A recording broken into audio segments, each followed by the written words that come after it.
Señoras y señores, sean bienvenidos al Braserillo. Un día más, una semana más, nos disponemos a abordar, a comentar los temas, las noticias que son actualidad, con la inestimable ayuda de nuestros contertulios, a los que sentamos en esta mesa, como ven, de análisis cada semana, y que hoy está compuesta por José Antonio Muñoz, concejal del Partido Popular en la localidad de Torrijos. José Antonio, muy buenas noches. ¿Qué tal? ¿Cómo Bienvenido. estáis? ¿Qué tal desde la última vez? Pues bien, mira, deseando venir y tenemos la oportunidad, así que gracias por invitarnos. ¿Vinculado con el campo? Bueno, quizás mi abuelo más que nosotros, porque Vale. ahora ya estamos en una era, yo creo que digital, ¿no? Y más adaptado a otros tiempos, pero efectivamente sí, vengo de ello. Bueno, de familia, Torrijos, de familia. de la Sementera. Chema Fernández, Izquierda Unida. ¿Qué tal? Buenas noches. ¿Antepasados agricultores o ganaderos? Pocos. ¿Poquitos? Poquitos. ¿Urbanitas todos? ¿Qué eréis, escritores, Es intelectuales? verdad que la parte de la arquitectos? familia de padre viene de Robledo del Mazo. Pues entonces, Me un vale, tío del ¿no? campo, ya está. Ese es un tío del campo. Vale. Tenemos un estreno, el de otro concejal, porque Chema es concejal en Toledo, José Antonio es concejal en Torrijos, y aquí tenemos a Luis Meroño. Buenas noches, Luis. Buenas noches. Concejal de la localidad de Vargas, muy cerca, Vargas, aquí. muy cerca de Toledo. Y también te lo tengo que preguntar, porque vamos a hablar hoy del campo. Claro. ¿Algún antepasado? Sí. Todavía, ya 2 generaciones que no lo somos, pero Sí. todos mis abuelos Han echado raíces, han nunca mejor echado... dicho. De hecho, yo tengo la herencia todavía, algún terreno por ahí de regadío. Que, Ah, pues mira, y lo conservas. Rodrigo Moreno, buenas Buenas noches. noches. Bienvenido. Gracias. ¿Qué? Familiares ¿Eres más también. del campo que las amapolas, sí o no? Yo Sí. que soy de la Vega del Tajo, del Valle, allí a la ribera. o De sea que- Añover. Sí. Sí, mis abuelos cultivaban el campo y mis padres también llegaron a trabajar en su juventud. Yo no, pero mis padres sí. Pues 4 concejales, Añover, Toledo, Torrijos, Vargas, y los 4 vinculados al campo, como los 2 periodistas que están aquí con nosotros, habituales también del Braserillo.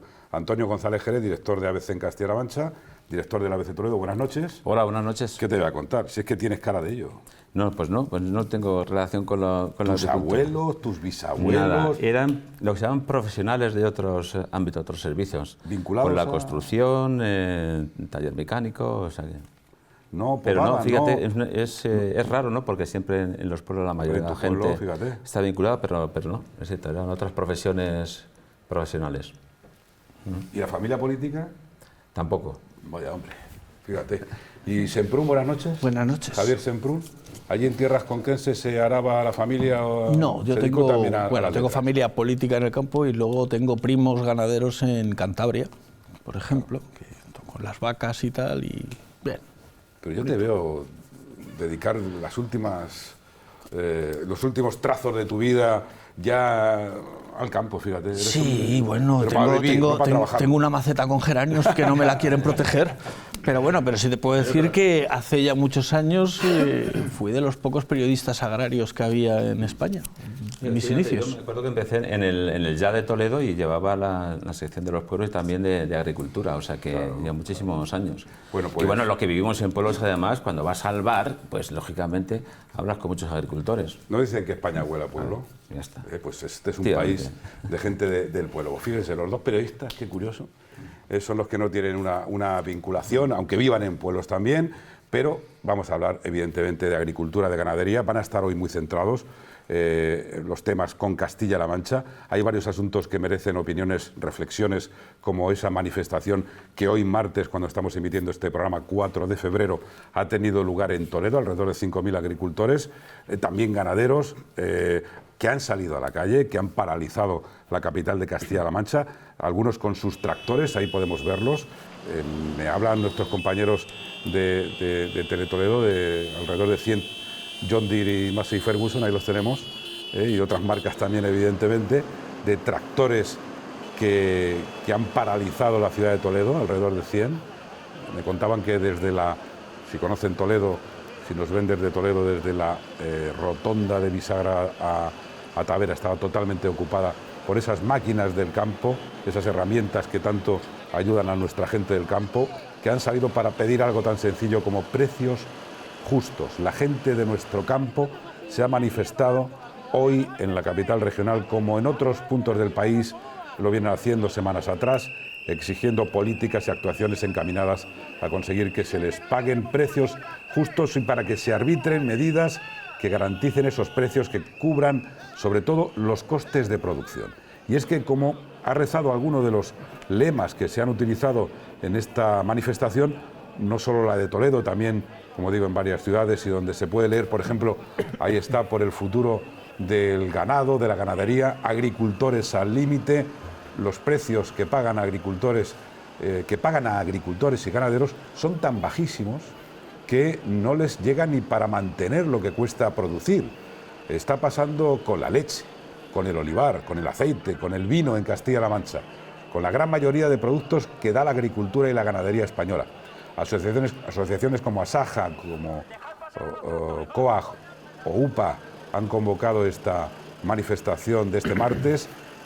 Hoy, ya que, como estamos escuchando y conociendo en muchos sitios, la práctica totalidad de los agricultores y ganaderos españoles están inmersos en una gravísima crisis de rentabilidad que está llevando a familias enteras que están además volcadas todas sus vidas a esta profesión del campo a vivir al límite de sus capacidades. Lo que denuncian agricultores y ganaderos es el bajo valor que ellos reciben del comercio, de las transacciones comerciales de sus productos, de lo que cultivan, producen u ordeñan, añadiendo que los consumidores, nosotros, pues pagamos 8 veces más incluso de lo que ellos reciben.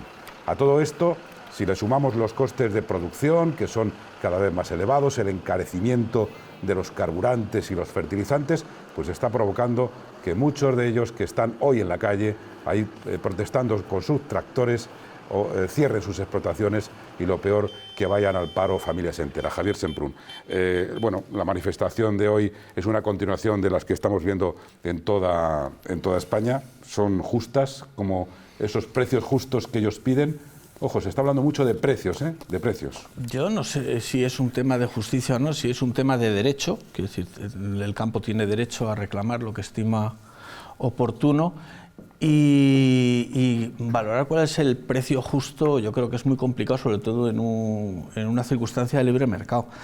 A mí me duele cuando los agricultores se quejan como que están maltratados por la sociedad, que es indigna su situación, cuando lo cierto es que es uno de los sectores que más se protege, y además por inteligencia, porque ningún país inteligente descuida la producción de alimentos. Es una cosa que es estratégica en todas partes. No puedes depender de que el trigo, que los productos básicos vengan del exterior, porque te hacen como país débil.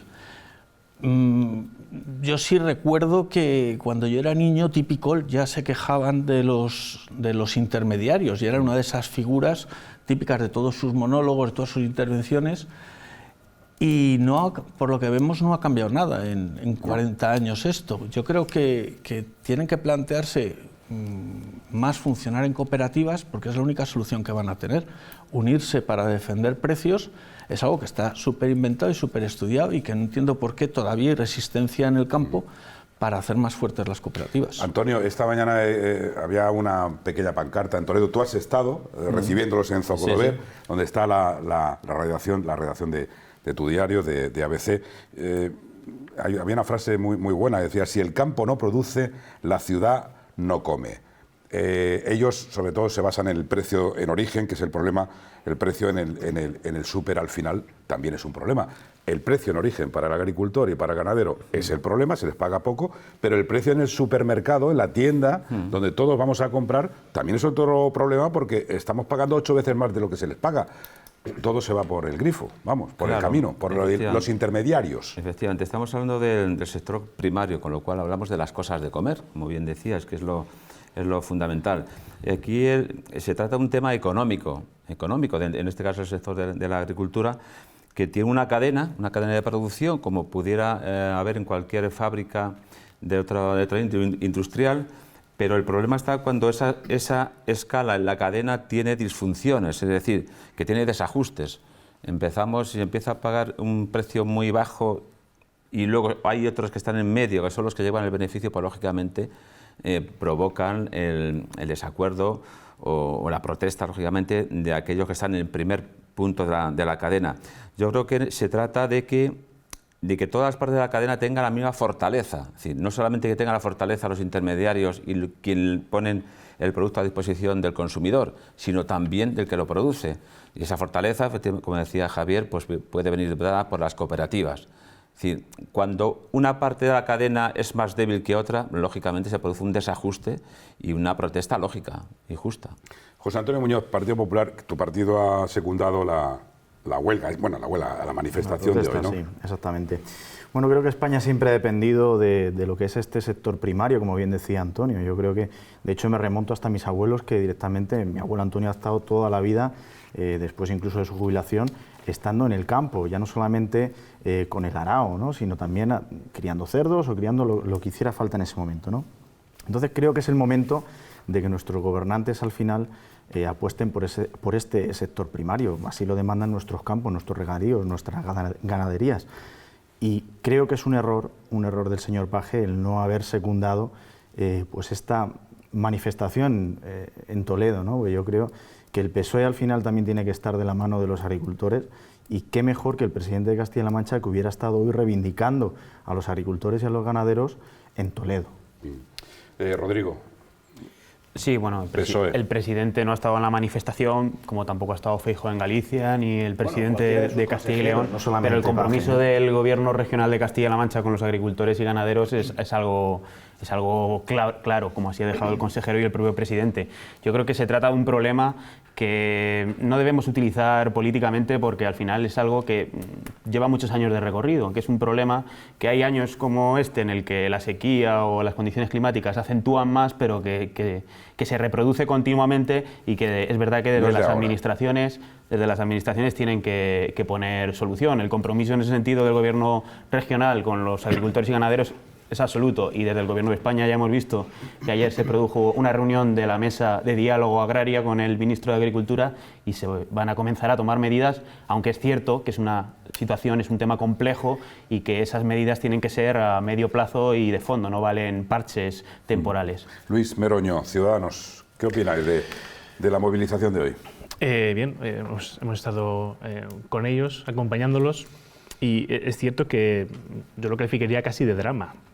Al final es un sector económico que estamos dejando de apoyar y de proteger en cierta medida. Es un poco triste, hace un poco alusión a que la climatología afecta, ¿no? Lo que tienen el problema los agricultores es que están en un sector oligopolístico, es decir, son las comercializadoras las que controlan el precio de los productos, ¿no? No siempre, o la mayoría de las veces no está definido por una oferta y demanda de consumidor final, sino que se utiliza al agricultor para jugar con esos precios, pues, para sus productos de cabecera, y al final quien está sufriendo es el agricultor. Luego nos quejamos de la España vaciada, de la falta de oportunidades, y es que hay que tajarlo como un todo, ¿no? Bueno, Chema Fernández, de Izquierda Unida, tú como concejal de Toledo has sufrido hoy ese paro, y la gente que vive también en Toledo, ese parón, ese colapso que ha habido en la capital de Castilla-La Mancha, pero bueno, es una manifestación totalmente autorizada, convocada. Ahora vamos a escuchar a los representantes de los convocantes, precisamente, pero bueno, ¿qué tienes que decir de todo lo que está pasando? A ver. No hemos sufrido nada. Yo creo que ¿no habéis sufrido? Quiero decir, sí, hombre, sufres cortes, tráfico, vale, el tráfico más intenso, pero esto no es sufrir, esto es un derecho que se están reclamando, y estos derechos los tienen que salir a la calle, y los que estamos en la calle tenemos que aguantar, y ya está, y tenemos que aguantar. Incluso en este caso, nosotros, en un porcentaje muy elevado, apoyamos los motivos de esta movilización. Fundamentalmente en dos que estamos hablando aquí. Mira, hace 20 años Izquierda Unida presentó en el Congreso de los Diputados una propuesta, hace 20 años, una propuesta en la que decíamos que, ¿por qué no?, en el etiquetado final del producto se ponía el precio del producto definitivo y el precio en origen. Aquello se desechó. Es decir, este problema que hoy ha salido a la calle y que hemos tenido en este caso en Toledo, viene de al menos hace 20 años, y es el de los precios que acaba llevándose el intermediario. Son precios que en origen coges el kilo de patata, te pagan el kilo de patata a 0,20 y tú lo estás comprando a 1,20. Esa cadena que decía Antonio de distorsión, ¿no?, de mercado, si no la controlas, acaba por beneficiar a unos pocos nada más. Y nosotros creemos que, y en esto también lo compartimos, o al menos tenemos esa visión de esta movilización, que esto forma parte de un problema que viene arrastrándose hace mucho tiempo, y es la acumulación de capital. Desde el año 2012, la renta agraria ha subido en muchísimos, en 30.000 millones de euros ha subido la renta agraria, 30.000 millones de euros. Las exportaciones desde el año 2012 han subido en un 100%. ¿Cómo puede ser que el sector agrícola salga hoy a la calle? Con esos números macros debería haber una economía micro mucho más solvente. Sin embargo, no es así. Nosotros creemos que eso forma parte de un proceso de acumulación de capital en pocas manos, que es lo que hace que hoy los agricultores, los ganaderos salgan a la calle. Y creemos además que Castilla-La Mancha, el gobierno de Castilla-La Mancha, en una parte, que ahora debatiremos probablemente, ha tenido algo que ver. Cuando sigue promocionando las macrogranjas, sigue promocionando que la acumulación de capital esté en pocas manos. Bueno, el ministro Luis Planas, que le cae muy bien a Antonio González Jerez, por cierto, sí, Luis Planas es un buen ministro, yo creo que es un tío muy preparado, sobre todo, una persona bastante preparada. Como hay Consejo de Ministros los martes, no lo han cambiado, hay braserillo, hablamos ahí con Chema, con tu gente. Y entonces nos han cambiado la rueda de prensa, no se ha caído el mundo ni rueda nada, de prensa del Consejo de Ministros a los martes. Parecía que iba a ser la debacle mundial cambiar de viernes a martes. No pasa nada, cuidado. Es que dijeron, para que lo comenten los chicos del braserillo, las chicas, la gente que va allí, Consejo de Ministros. Así que Luis Planas ha salido con la portavoz del Gobierno, ha comparecido después de la protesta de Toledo, un gesto que le caracteriza como dice Antonio, bueno, pues un ministro que dialoga. Ayer hubo una mesa de diálogo y el ministro dice que la problemática también es europea, por ejemplo, que ocurre en Francia, en Países Bajos, en Alemania, la misma. Los agricultores, es lo que dice el Gobierno.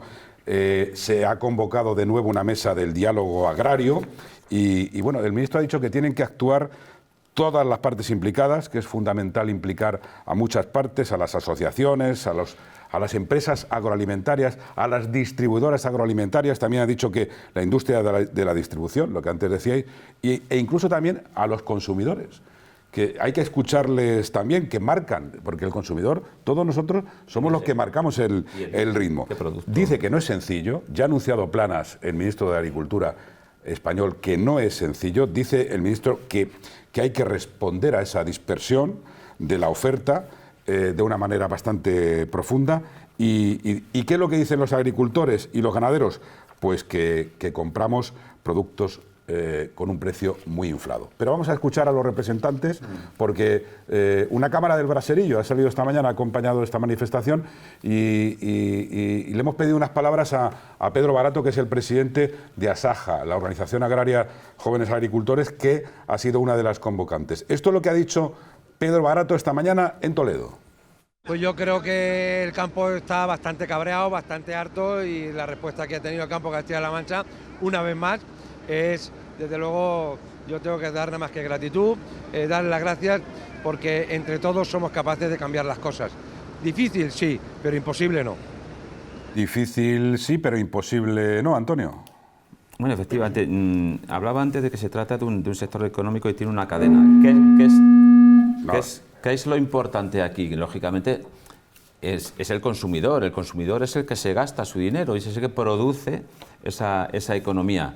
Y lógicamente, por lo tanto, digamos que la parte más fundamental e importante es que el consumidor tenga cerca de su casa poder adquirir esos productos. Y eso lo maneja, lógicamente, el distribuidor y las superficies que lo venden.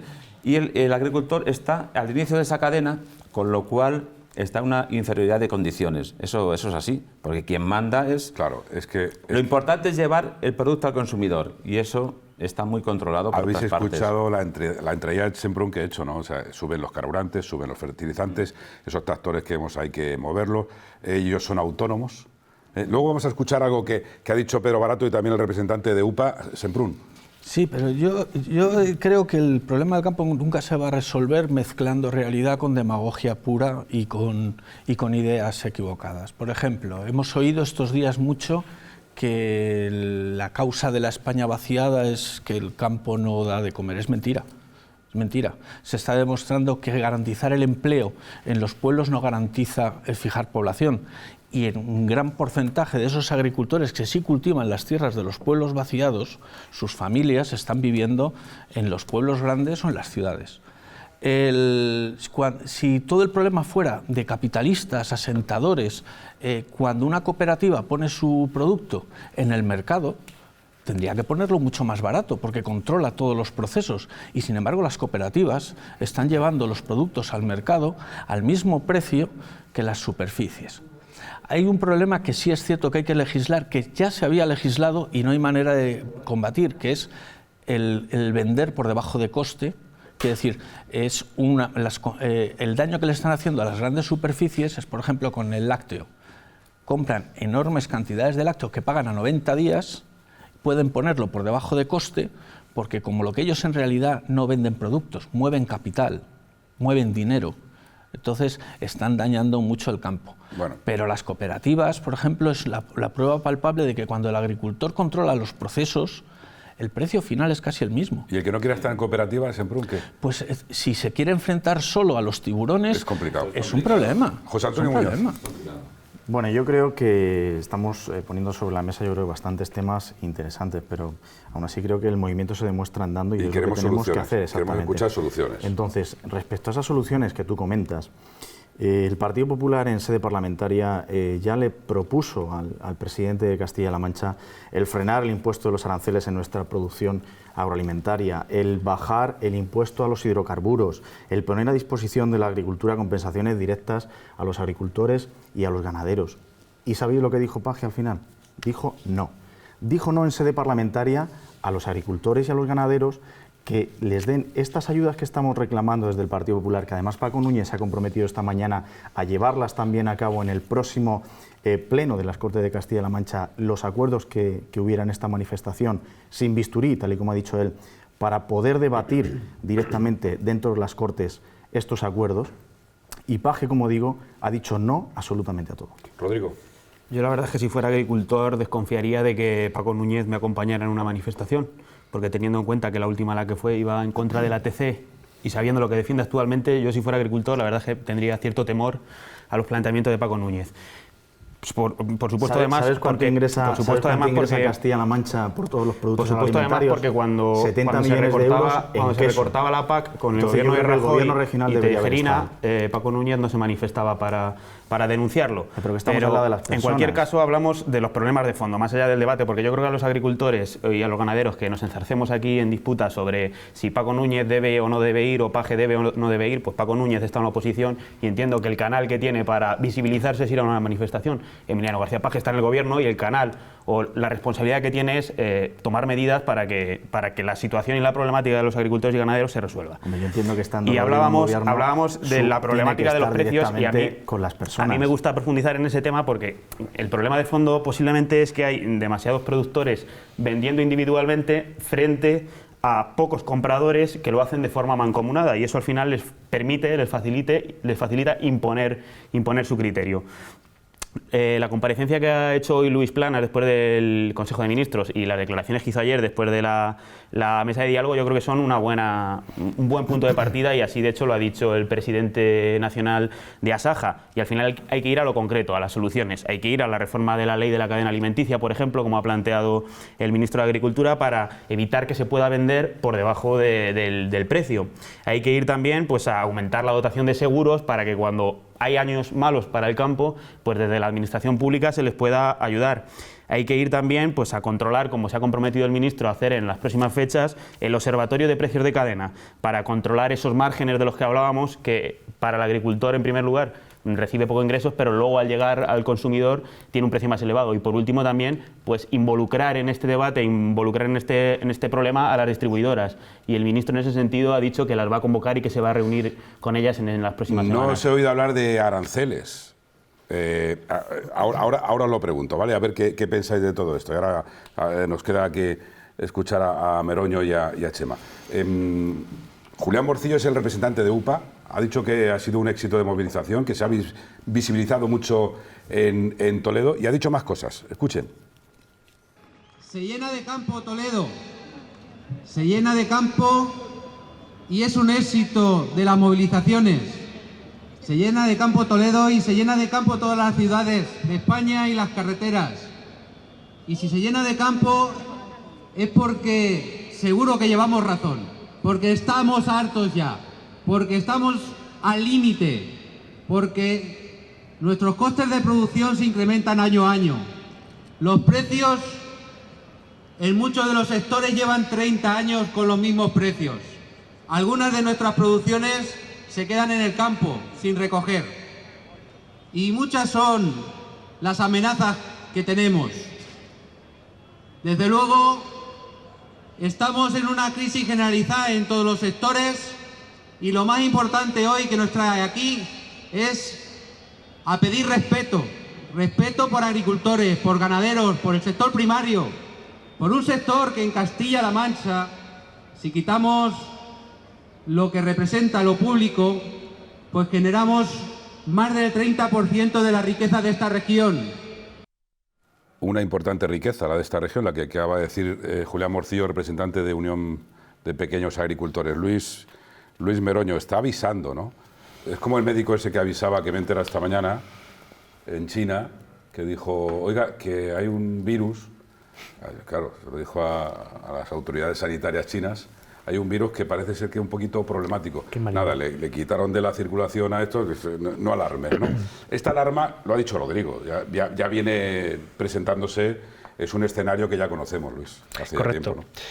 Yo creo que... Pero se recrudece. Eso es. Creo que más que avisar, han salido con más voz algo que se viene arrastrando hace mucho tiempo, ¿no? Está muy bien la pelea Paje-Núñez, pero en realidad aquí quien ha estado, sí, que si Paje más, Núñez menos, pero al final son los que han estado gobernando y algo tendrán que decir al respecto, ¿no? Llega a esta situación, porque no es algo nuevo, como bien decía el representante de UPA, hace 30 años que algunos productos siguen con el mismo precio, ¿no? El problema es un problema de que se ha ido concentrando, no hablo de capital, pero se ha concentrado en 6 grandes multinacionales que controlan el 68% de la comercialización. Es un montón. Que son los que van a los grandes supermercados. Son los que manejan. Entonces, el que decide el precio de compra al agricultor ya no es ni el agricultor, es lo que le ofrece al estar concentrado. Entonces, te suben no es culpa del SMI, pero te sube el SMI y no lo puedes repercutir, te sube el gasoil y no lo puedes repercutir, te sube el abono y no lo puedes repercutir. Entonces, tenemos realmente un problema que hay que supervisarlo, ¿no? ¿Cuál es la propuesta de Ciudadanos? Es bastante breve. Necesitamos crear un órgano de supervisión, ¿no? Con el fin de promover y preservar el funcionamiento competitivo, que creemos es competencia, ¿no?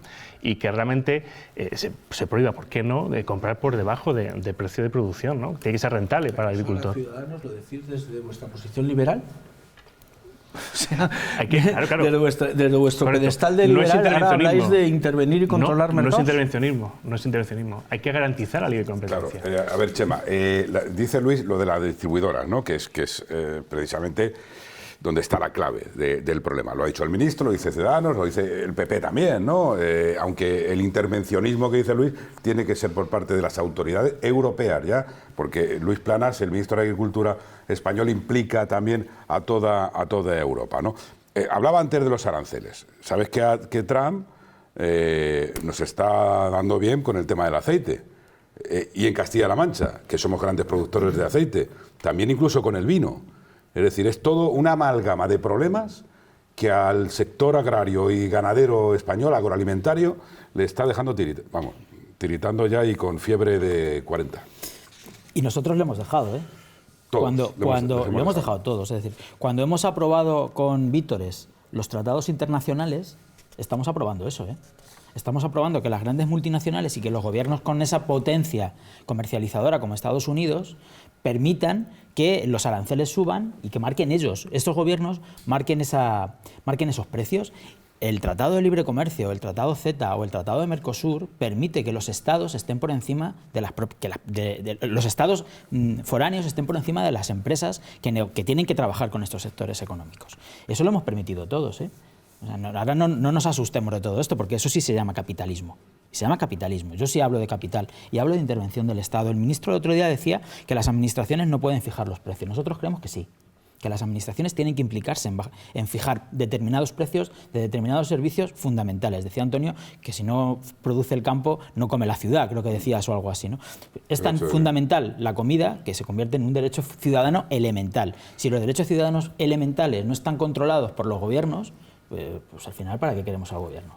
Si además los gobiernos estamos permitiendo que multinacionales de los países que firman tratados de libre comercio negocien, incluso nos ganen en los tribunales a los países, esas multinacionales, como ha pasado con Philip Morris, la tabaquera, que ganó a estados importantes, a estados como Francia, le ganó un juicio Philip Morris porque la competencia no era, y el nivel de negocio que tenía Philip Morris no era el adecuado que había firmado, pues hombre, lo que estamos es permitiendo todo esto. Si eso lo llevamos a nuestro campo, nos encontramos con que la alternativa pasa, o sea, lo que está ocurriendo en realidad es que la plusvalía económica se va al extranjero y nosotros nos quedamos con el trabajo de menor valor, que es la recogida. Entonces, ese es el campo que tenemos. ¿Estar en Europa no le venía bien a la gente del campo? Bueno, no lo sé. Algunos en el año 91 decíamos que Maastricht no iba a ser lo que se decía que era. Hay muchos agricultores que lo dicen. Y algunos estamos ahí. Vale, paramos un momentito porque tenemos que ir a publicidad. Además, Antonio, quieres hablar del salario mínimo interprofesional, que tiene que ver también con el campo. Vamos a escuchar al consejero Martínez Arroyo y vamos a escuchar también a Pedro Barato dirigiéndose precisamente a alguien en ese aspecto del salario mínimo interprofesional. Él dice que la mayoría, el 90% o casi todos los agricultores y ganaderos son autónomos, o sea, si no pertenecen a una cooperativa. Hay que hablar de muchas cosas y enseguida volvemos hoy a pie de campo.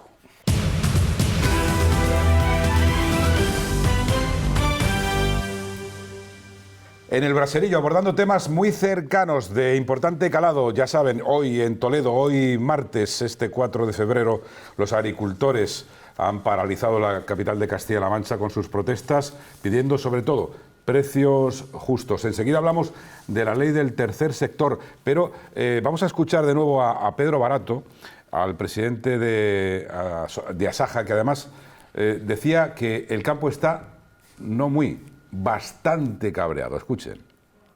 El ministro parece que ha cambiado, no lo suficiente, porque las movilizaciones van a seguir.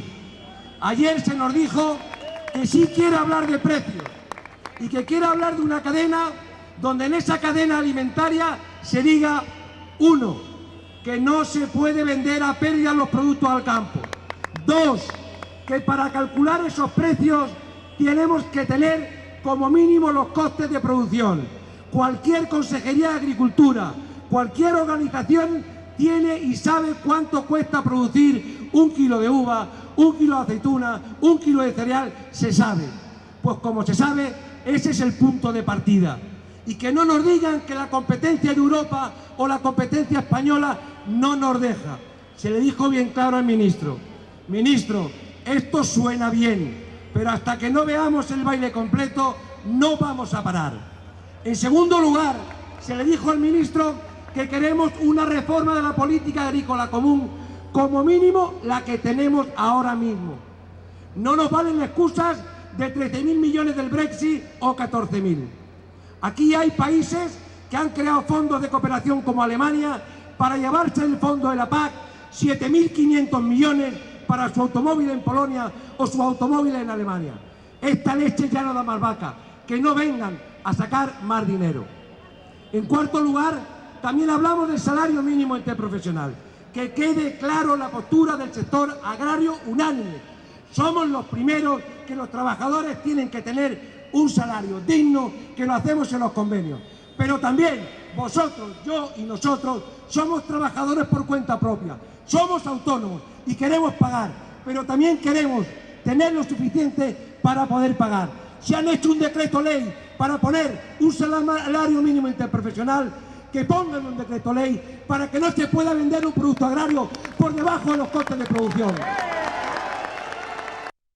Hemos escuchado todas las reivindicaciones. Antonio González Jerez, director de ABC, salario mínimo interprofesional. Son trabajadores, lo decía Pedro Barato, el representante de Asaja, por cuenta propia. Y claro, ese es un problema. Ahora es lo que quiere hacer el gobierno de Pedro Sánchez, ¿no? Y dice, ¿y qué pasa con nosotros? ¿Se nos equipara? Claro, efectivamente. Es una cuestión muy, muy importante. Además, estas manifestaciones las he escuchado mientras estaba en mi despacho de la redacción del periódico. O sea, he tenido casi una rueda de prensa en directo mientras daban los discursos. Bueno, esta es una cuestión que es muy importante, el salario mínimo interprofesional. Hay que recordar, por ejemplo, que un presidente regional socialista, como el de Extremadura, la semana pasada advirtió de la repercusión que puede tener el nuevo salario mínimo interprofesional en el sector agrario. Es algo que ha dicho, en este caso, un representante político que creo que sabe lo que hablará cuando se trata de una región como Extremadura. También el Gobierno de Castilla-La Mancha, hemos escuchado que posiblemente este salario pueda tener una repercusión también importante. Cuando hablamos de repercusión, hablamos de repercusión negativa, para dejarlo bien claro. Con lo cual, es algo que lógicamente hay que tener muy en cuenta, relacionado, por un lado, los costes que tiene realmente el campo, con este nuevo salario que se incrementa. Al final, ese margen pues se va estrechando, y eso es algo que los propios políticos lo han reconocido, porque ahí están las declaraciones. Vamos a ver realmente cómo influye. De hecho, hoy que se han conocido los datos del paro, lógicamente no está contabilizado lo que puede suponer el salario mínimo interprofesional, pero ya el campo es uno de los sectores que se ha habido mermado también. Pues vamos a escuchar al responsable ante Semprún del campo de Castilla-La Mancha, que es el consejero de Agricultura, Francisco Martínez Arroyo, que precisamente en este martes también ha hecho unas declaraciones muy interesantes y además bastante concienciado el consejero de la cosa, de la agricultura en Castilla-La Mancha con los agricultores. Esta mañana ha hecho estas declaraciones. Creo que es un día especial porque los agricultores y ganaderos de Castilla-La Mancha se están manifestando hoy en defensa de sus intereses. Desde luego yo, como consejero de Agricultura, como miembro del Gobierno regional, pues manifestar nuestro apoyo a sus reivindicaciones justas, porque los agricultores y ganaderos, todos y particularmente los de Castilla-La Mancha, deben recibir un precio justo por sus productos. Tenemos que conseguir que no haya venta a pérdidas en el sector agroalimentario, y desde el Gobierno de Castilla-La Mancha vamos a apoyar siempre las reivindicaciones del sector agrario. Precisamente ayer tuvimos una reunión del Consejo Agrario en el que participaron las organizaciones profesionales, las cooperativas y la industria agroalimentaria particular a través de CECAM. Todos remamos en la misma dirección, todos estamos trabajando. Los agricultores lo hacen hoy en la calle y nosotros donde tenemos que estar trabajando por ellos desde el Gobierno regional.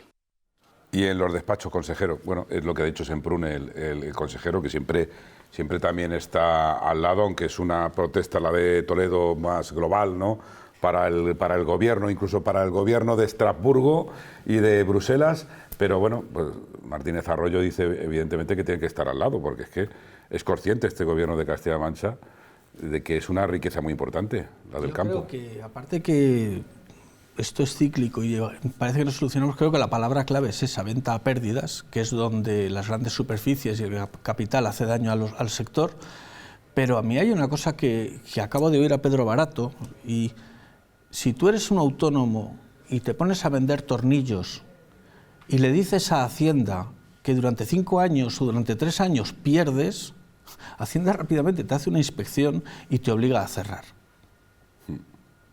Entonces, a lo mejor poner en orden el campo puede dañar a muchos semiagricultores, puede aflorar dinero negro, porque lo que está claro es que nadie hemos venido para trabajar a pérdidas. Entonces, un año malo lo puede tener un agricultor porque se pierde una cosecha, hay seguros agrarios, pero hay que empezar a poner orden también en todas estas cosas. Asaja lleva 40 años dando cursos de formación.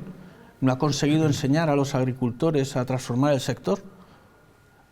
Asaja lleva años interviniendo en las sectoriales, las agrupaciones de productores. Ha conseguido, por ejemplo, que en frutos secos todas las ayudas para la transformación del sector se fueran a renta, y durante 15 años los productores de almendra en Castilla-La Mancha vivieran de maravilla, y cuando se acabó la ayuda, porque era una ayuda estructural, vinieron los llantos y quebrantos. Es decir, por supuesto que esto, pero los agricultores tienen mucho que decir también, mirándose hacia adentro y decir, vamos a poner orden en nuestro sector y acabar con prácticas como comprar ovejas sin ayudas. La ayuda es porque la oveja sin ayuda no es rentable. Madre mía. Si tú compras ovejas sin ayudas, Semprún, manejas. Claro, tú compras ovejas sin ayuda, ¿en qué cabeza cabe? No es rentable. ¿Cómo es posible? Muñoz, a ver, Pepe. Sí, bueno, venga, la última vuelta hablando de opiniones. Ahora mismo, Javier, sobre todo de la industrialización del sector, que yo creo que por parte de Asaja también se ha fomentado durante los 40 últimos años, que quizás es eso, la mecanización del campo, la industrialización del campo y las ayudas en torno a esa mecanización, no quizás al meternos directamente en cabezas de ganado, puede ser, ¿no? Pero yo creo que lo importante que yo creo que también tenemos que tratar hoy es la incertidumbre que hay sobre todo en torno a los ganaderos y en torno al campo, de cómo puede afectar el Brexit a todo esto, ¿no? Que yo creo que no lo hemos puesto encima de la mesa y yo creo que también tenemos que ponerlo, ¿no? Entonces yo creo que el Brexit también puede afectar pues al final a la importación que nuestros ganaderos, nuestros agricultores están haciendo del campo directamente a Reino Unido y también de esos aranceles que Estados Unidos tiene impuestos, ¿no? Que del 25% si no hay una buena negociación dentro de la política internacional que tú antes comentabas, y yo creo que tiene que haber un libre mercado, ya te lo estaba comentando antes fuera de micro, ¿no? Un libre mercado, pues yo creo que al final nuestros políticos están para negociar y tiene que haber un control y no una imposición, y yo creo que ese control lo tenemos que hacer a través de Europa, esos aranceles se tienen que controlar a través de Europa y la política internacional se tiene que llevar a cabo donde se tiene que llevar y en todo caso en la Cámara Europea. ¿Qué tienes que decir de la política agraria común? A ver, de la PAC, que estás ahí, Chema, desde Izquierda Unida. A ver, la PAC, ¿qué pasa con la PAC? ¿Cómo la moverías también un poquito? Bueno, lo comentó también el representante de Asaja en el vídeo. ¿Cómo estamos? Ha dicho. Sí, eso ha dicho. Sí.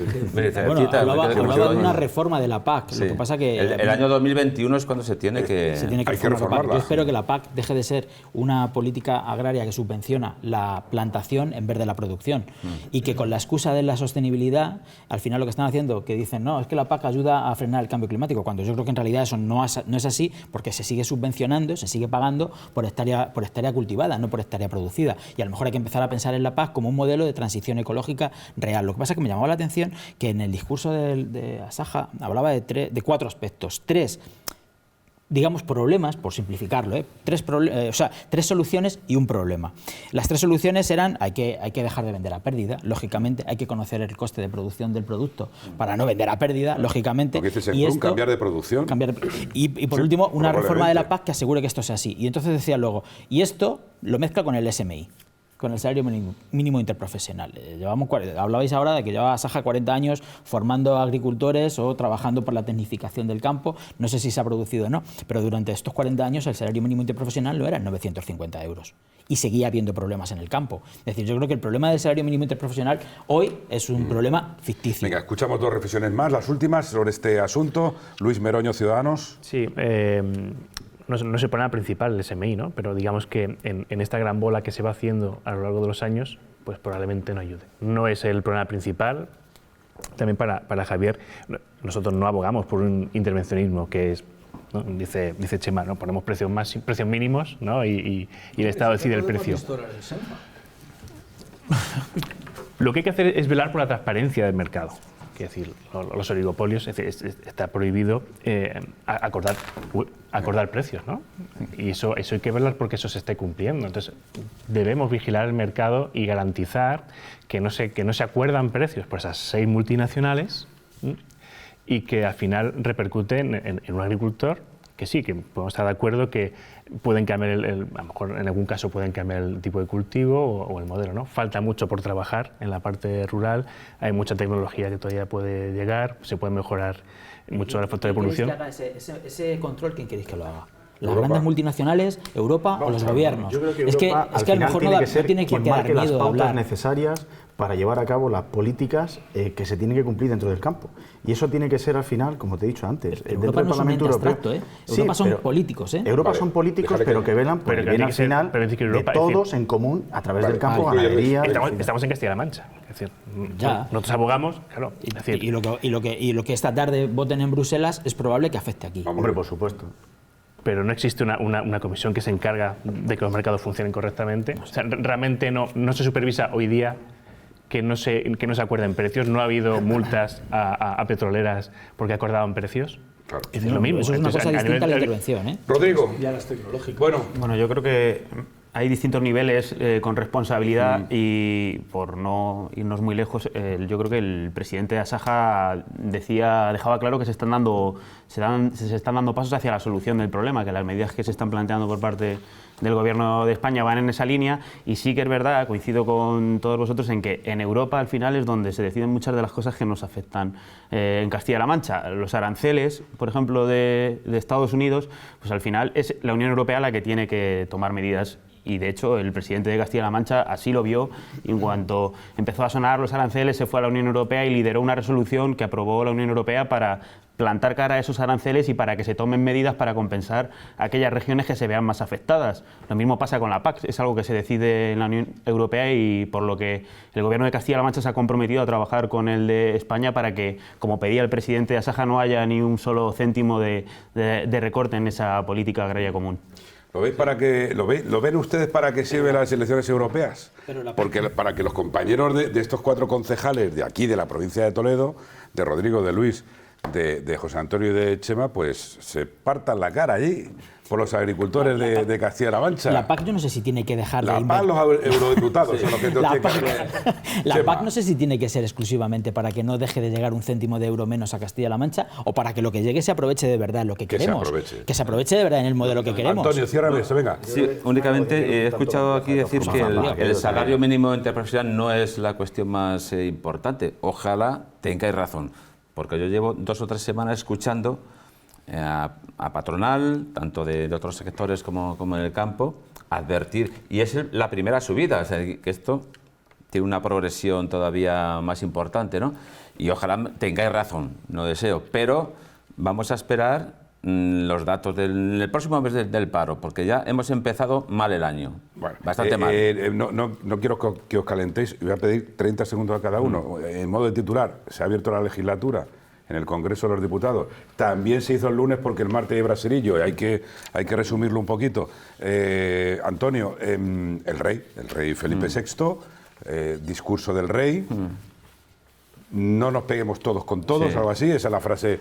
Ojalá, y luego, no sé, ¿con qué te quedas? ¿Con los aplausos, con las anécdotas? Que algunos políticos que se les llena la boca tanto de decir diálogo y sentarnos en una mesa, cogieran el discurso del rey que hizo ayer, mejor nos iría a todos. Porque lejos del diálogo, yo creo que alguno mucho diálogo, pero es diálogo para que lo que ellos quieren exclusivamente. Diálogo para hablar yo, pero escuchar al otro y admitir algo del otro, cero, pero cero Zapatero. Bueno, se ha criticado mucho la política de gestos que hubo en el Congreso. Pero es que lo que ha ocurrido últimamente es que efectivamente, como decía el rey, estamos divididos en este país. Están más divididos los políticos que la sociedad, eso también te lo digo yo, desde mi punto de vista. Pero es lo que generan y lo que transmiten. Bueno, Luis, una división, además irreconciliable, una cosa absurda. Luis, se ponen muy solemnes algunos diciendo... los que representan el 0,7 se ponen solemnes como Antonio, diciendo, señores... Deja que todo el mundo opine, pero de todas formas digo que Echenique tuvo su momento de gloria, los de Vox, sentándose unos, quitándole la silla a otro. Bueno, luego hubo diputados de Podemos que no aplaudían. Ahora el vicepresidente Pablo Iglesias sí que aplaude. Esos son los gestos que a la prensa del corazón le gusta. A la prensa. Sí, Luis, ¿Cómo interpretas quién aplaude y quién no? La nueva legislatura del primer gobierno de coalición de la historia de España? Bueno, a ver cómo se desarrolla, a ver cómo acaba, ¿no? Tenemos grandes paradojas. Tenemos una bancada de Podemos que no se levantaba, no aplaudía anteriormente y ahora... Se levantaron y no aplaudieron. Sí, y ahora se levantan y aplauden. Pero fíjate, es más curioso, Luis, yo creo, y todos los espectadores lo pueden entender, es más curioso y un poquito más paradójico y más triste que este señor del PNV, Aitor Esteban, igual, ¿no? Que tampoco aplaudan, ¿no? Los de Bildu. Luego hubo la representación de los independentistas, que están en su derecho de decir lo que quieran en el hemiciclo, ¿no? Y que, bueno, luego hicieron una rueda de prensa diciendo que ellos no tienen rey, ni rey que les... Es que largo, también hay un problema, también un poco de fondo, ¿no? Que se ha convertido, a veces no, se ha convertido el Congreso en una Cámara de Representación Territorial cuando en realidad no tiene nada que ver, ¿no? Está sobre representado. José Antonio Muñoz, PP. Sobre representado. Inicio de legislatura, muy breve, venga, Breve, no te preocupes. Que es un tema que nos queda lejano. Pues mira, sinceramente, yo creo que al Congreso de los Diputados también ha llegado el coronavirus, ¿no? Yo creo que lo tenemos todos claro. De la mano de los independentistas catalanes y todos aquellos que quieren romper España, que salieron justo antes de la llegada del rey al Congreso de los Diputados a decir que este rey no les representaba. Y yo creo que eso no se puede permitir, y si de hecho lo hacen así y creen que no es su rey, ni estas son sus cortes, que no cobren de las cortes. Hombre, que Cañamero vaya con se gasta una pasta en camisetas,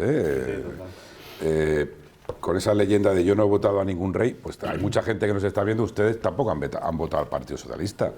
y respetan que gobierne el Partido Socialista. E incluso muchos de ustedes que no hayan votado nunca al Partido Popular, pues cuando ha gobernado el Partido Popular, pues tampoco se ponen ustedes en una camiseta. Yo no he votado al Partido Popular y respetan que gobierne, porque este partido, o sea, lo de Cañamero, yo sé que a Chema no le está gustando lo que estoy diciendo, sí, bueno, pero al final cobras, Cañamero, al final va si cobras. Todos estos que no aplauden, eso van a cobrar ahí, los que no quieren estar en el Estado, los que no forman parte del Estado, los que se quieren salir del Estado, a trincar. Vamos allá, Chema. Es la segunda vez que discutó en este programa sobre camisetas. Sí. Es la segunda vez. Ya pasó en otros debates que hablábamos también de las camisetas. Amancio Ortega se lleva una pasta en camisetas. Bueno, Amancio Ortega, pues entonces estará estupendo porque luego donará mucho a la sanidad castellano-manchega para máquinas. 45 millones en Madrid muchísimo. Y están contentísimos, claro. Chema. Yo no sé, ese sería otro debate. Ese es otro motivo la presidenta de la Comunidad de Madrid le ha hecho un homenaje al señor Amancio Ortega por donar 45 millones de euros en forma de máquinas para curar el cáncer. La realidad es que le ha hecho, supongo que le habrá hecho un homenaje porque es la forma que tiene de que la Comunidad de Madrid funcione la sanidad. Pero, Chema, digo yo. Si es que se lo puede gastar en un barco. Si es que él a nadie le ha mandado que se lo gaste en eso. Pero mira, yo prefiero que en vez de comprarse el mejor barco que va a tener atracado ahí en el puerto de Sanjenjo, pues yo prefiero que se lo gaste en la sanidad de Castilla-La Mancha. Yo prefiero que pague los impuestos que debe. Y ya está. Con eso seguramente podamos comprar la máquina que detecta cánceres en Madrid y en Castilla-La Mancha. ¿Tú crees que Amancio Ortega no es el tío que más impuestos paga en España? Es la segunda fortuna más grande del mundo, la tercera. En relación a lo que gana. Paga muchísimo. En relación a lo que gana. Bueno, en relación a lo que gana. Montamos un debate ahí eso sí que sería un motivo de aplauso, ¿no? En legislatura y camisetas. Camisetas. La camiseta, ya lo dije en su momento con las camisetas, no tengo mucha, o sea, no me produce mucha inquietud que cada uno lleve la camiseta que quiera, no me produce ninguna inquietud. Vale. Que lleve la camiseta, incluso las camisas, algunas más bonitas y otras más feas. De verdad que no me produce ninguna inquietud. Lo que sí que me llama la atención, y esto también lo he debatido en este programa muchas veces, es que cuando hablábamos antes de que se formara el gobierno, decíamos que España se iba a romper, que cuidado con los que venían, cuidado con los pactos con los podemitas, con los comunistas social bolivarianos. Pues yo creo que el titular de todo esto es que se han cambiado los consejos de ministros de los viernes a los martes y que en España seguimos respirando aire. Claro, y no pasa nada. Es decir, lo mejor de todo esto es que hay un gobierno nuevo con absoluta normalidad. Y ahora empezarán a tomar medidas que algunos las aplaudiremos o no, y otros las criticarán o no. Y ya está, es decir, con absoluta normalidad. Y eso es lo normal en un gobierno, es lo que es normal en un país democrático que ha votado. Esa discrepancia social que hay, esa división social que hay, yo creo que es más la diversidad de la sociedad española. ¿Por qué es posible que esté representada? Y nosotros, fíjate, nosotros si estamos protestando desde hace años por el cambio de la ley electoral. Grandes perjudicados, en este caso Izquierda Unida, de la ley electoral. Es probable que estén sobredimensionados la representación parlamentaria de algunas comunidades. Tu jefe de filas ahora aplaude. No hay nada mejor que pisar moqueta. Sí, escucha, pisan moqueta y ¿por qué aplaude ese virus? Pues yo creo, lealtad al rey, un republicano lealtad al rey. Sí. Y no va a dejar de trabajar por una constitución republicana. Claro. No va a dejar de trabajar por una constitución republicana y por una. Sí, pero por el referéndum de la monarquía está vaya a tocar pelo. Está ya con ello. Bueno, ya veremos. Sí, bueno, te digo a ti que sí. Si en el inicio de la legislatura el debate acaba siendo si Garzón ha aplaudido o no, eso es que no están tan mal las cosas. El referéndum eso es que no están tan mal. Es decir, esa es la anécdota, ¿no? Pero también hemos pasado esa es la anécdota, del ciudadano Felipe a prometerle a Insisto, eso no le quita ni un ápice de su sentimiento republicano y de pelear por una sociedad republicana y una sociedad pero ¿cuándo sobreactuaba? ¿Antes o después? ¿Pero qué? Pero ¿cuándo sobreactuaba? Cuando se dirigía como ciudadano. Rodrigo. Sobre todo es para no darnos gasolina a vosotros. Porque si no lo hace, os damos gasolina para que estéis horas y horas hablando de esto. Pero, Chema, es para no darnos demasiada gasolina. Este es un debate. Demasiada gasolina. Este es un debate interesante. Interesante con su trasfondo, porque evidentemente hay cambios de papel. ¿Y de verdad crees que Alberto Garzón está aquí por dinero? Yo creo que estamos en un punto ahora mismo que yo diría que ha jurado la lealtad al rey por el cargo que va a tener y todo lo que va a haber a su alrededor. Todos los ministros del Partido Popular también están por dinero, José Antonio. No, al revés. Si ellos son republicanos, vamos a ver, Jesús, si ellos son republicanos y se creen como tal y están haciendo la defensa de la República, sé coherente contigo mismo y al final no lo hagas. Bueno, podrían haber sido coherentes también los ministros del Partido Popular que no votaron la Constitución. Están callados Rodrigo y Javier. Y tiene muchas ganas de decir cosas. Rodrigo podían haber votado. Ha visto los 30 segundos donde se van, Sí, ya veo. También reconozco reconozco que a mí me gusta también cucheretear, me gusta también coger la badila del braserillo y azuzar un poquito, también me gusta. Sí, yo no sé la verdad que hubiera dicho, el PP que pide coherencia, no sé qué hubiera dicho si algún ministro hubiera prometido por imperativo legal o algo de eso, lo que hubiera dicho de que se estaba rompiendo España o alguna de esas exageraciones que se hacen. Posiblemente, pues al final, como dice el compañero de Izquierda Unida, no se ha roto España, posiblemente los representantes de Unidas Podemos pues han visto lo que supone gobernar, se han institucionalizado y quizá pues han visto que en algunas ocasiones se ha sobreactuado en algunos aspectos que realmente no es lo relevante, que al final yo creo que le damos más importancia muchas veces a los gestos y lo que importa al final es lo que sale en el boletín oficial del Estado. Pero yendo un poco al discurso que hacía el rey, yo creo que al final cada uno lo utiliza como le interesa, pero yo me quedaría con ese espíritu de respeto de unos a otros, de respetar tanto a los que dicen que no tienen un rey, como también deben respetar a aquellos que se apropian del rey, que yo creo que flaco favor le hacen a la monarquía parlamentaria aquellos que intentan que el rey se visibilice con sus siglas. Yo creo que al final el discurso del rey siempre tiene que medir mucho las palabras, tiene que medir mucho lo que dice, evidentemente, y agradar a todos, nunca va a agradar a todos, y en los últimos tiempos menos. Yo creo que el discurso del rey nunca va a disgustar al gobierno de turno, entre otras cosas porque el discurso se pacta con el gobierno de turno. A mí, de toda esa política de gestos, que es muy previsible y que no añade nada, lo que sí me llama la atención es el discurso de Meritxell Batet por el hecho de quitarle a Vox o demostrar que no se va a tolerar que Vox se apropie de la figura del rey ni de la figura de la monarquía, porque eso le hace mucho daño. Entonces, por primera vez en muchos años, una presidenta de la Cámara, socialista, de corazón republicano, no tengo ninguna duda, grita en el ejercicio de su función viva el rey con un sentido muy concreto, que es decir, reivindicar que la monarquía está por encima de los partidos, de las ideologías y que forma parte de las reglas del juego. Creo que es lo más importante de lo que se vio allí en esa Cámara. Bueno, luego vamos a hablar de... Sí, adelante. No, ya terminamos este bloque y los que votamos la Constitución votamos un rey. Pues así de claro. Pero tú que eres Y sigue vigente, ¿no?, la Constitución. Sí, Antonio, tú que eres director de un periódico... Sí, monárquico. Evidentemente, el más monárquico que existe. Que ya puso las raíces ahí Ansón para que el ABC fuera el periódico de la monarquía. ¿Crees que habrá... aprovecho esta coyuntura, ¿crees que habrá referéndum sobre la monarquía? ¿Sobre la existencia de la monarquía o no? Lo de creer en estos tiempos que estamos reinventando la política, no me pidas que haga, en fin, adivinanzas. Bueno, puede ser posible. Yo deseo que no, es una cosa, pero el deseo a veces no se corresponde con... Y el resultado iría también por esa negativa, a lo mejor, ¿no? Así sí, que, no sé. No sé.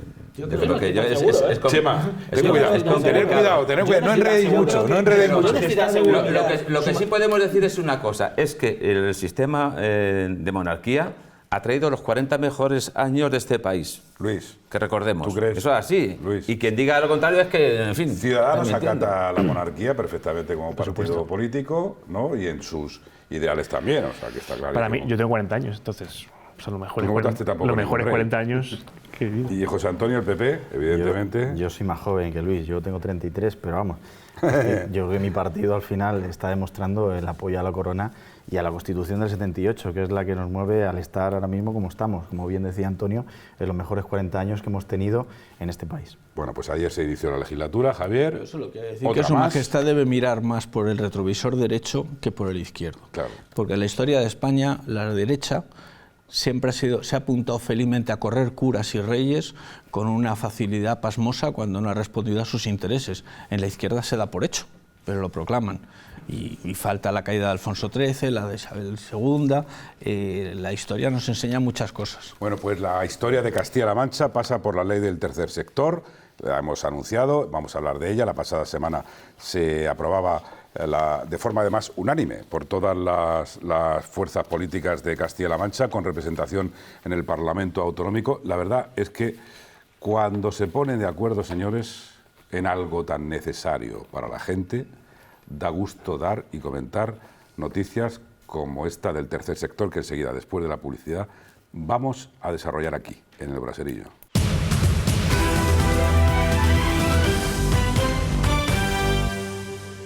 Vamos a hablar de algo tan necesario para la gente. Antes decía que da gusto dar y comentar noticias como que se han puesto todos de acuerdo en las Cortes de Castilla-La Mancha en la ley del tercer sector, que se aprobaba la pasada semana.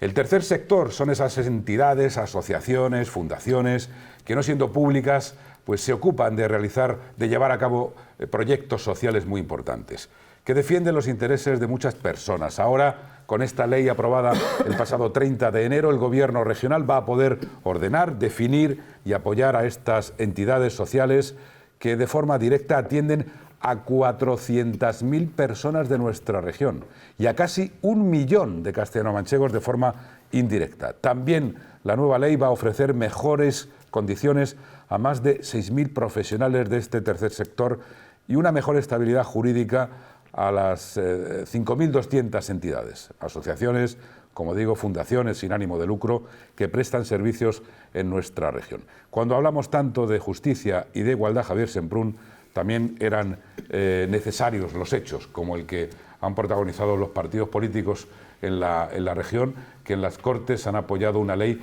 que sobre todo ayuda a los que también de igual manera ayudan y colaboran a que las personas que necesitan ayuda reciban esa justicia e igualdad, Javier. Sobre todo lo que hace es les da visibilidad a las organizaciones y les hace jugar confirma el papel que llevan jugando como colaboradores de la Administración para llevar los servicios públicos esenciales allí donde la Administración no llega. Es una ley que es el desarrollo de una ley nacional de 2015 que el sector estaba esperando y que solo 3 comunidades autónomas hasta ahora habían legislado al respecto. Somos la 4ª que se pone al día, pero sí es cierto que la interlocución con el sector desde hace 4 años es muy fluida. Se han dado decretos, por ejemplo, para garantizar que las ayudas que reciben las cobran a la vez que la nómina de los funcionarios de la Junta. Es decir, si la Administración regional lleva ya 4 años haciendo que si tiene un convenio en virtud del cual una asociación da servicio a 2 centros, crea 4 puestos de trabajo y tiene una subvención, la cobra cuando cobran los funcionarios la nómina. Eso es muy importante para ellos porque les da estabilidad en su trabajo. Pues según el Gobierno de Castilla-La Mancha, la ley del tercer sector pues viene a crear, digamos, un inventario de estas entidades, las obligaciones que deben tener, la creación de un concierto social para prestar servicios públicos. Y muy importante, como es una ley reguladora y ordenadora, pues se ha anunciado que no va a suponer un incremento del gasto público, aunque continúe la financiación anual, que si no recuerdo es de 300 millones de euros. Pero lo importante, Antonio, es que esas entidades y asociaciones ahora van a estar más reguladas, más fiscalizadas, asociaciones que yo siempre digo que de no existir, ¿no?, pues habría que inventar. Recuerdo, por ejemplo, pongo aquí sobre la mesa del braserillo a las que apoyan al síndrome de Down, a Alzheimer, enfermedades raras, dependientes, solo por nombrar algunas, ¿no? O sea, son esas entidades que ayudan tanto, ¿verdad?, y que a lo mejor lo público no podría llevar a cabo, ¿eh? No, efectivamente. Antes hemos hablado del raro clima político que existe en este momento, pero este es un punto de encuentro obligado. Me parece que es algo que afortunadamente aquí en Castilla-La Mancha se ha dado esa imagen de que frente a otras situaciones más complicadas y más enconadas en la política, en este caso, como digo, es un punto de encuentro y al final pues algunas pequeñas divergencias que había en forma de emociones o de apreciaciones hasta esta ley se han logrado solventar y como bien decías, has dado unos números que son apabullantes en este sentido porque se trata de numerosas, 3.000, dijiste, ¿no? 300 millones de euros. Sí, pero 3.000 asociaciones. Personas, 5.200. Sí, entidades, 5.200 asociaciones, entidades. Efectivamente, que son muchísimas. Fíjate, es un dato que sorprende, ¿no? Porque vas en el día a día y sí, si estás en un medio de comunicación estás habituado a publicar pues, el acuerdo, los convenios, una asociación y otra, pero no tenía yo la idea de que eran tan numerosas. Asprona, sí, pero es que son 5.200. Sí, crecimiento de empleo importante. No, por eso. Y 6.000 trabajadores. Claro, efectivamente. Y además el fin social que representan, con lo cual en este caso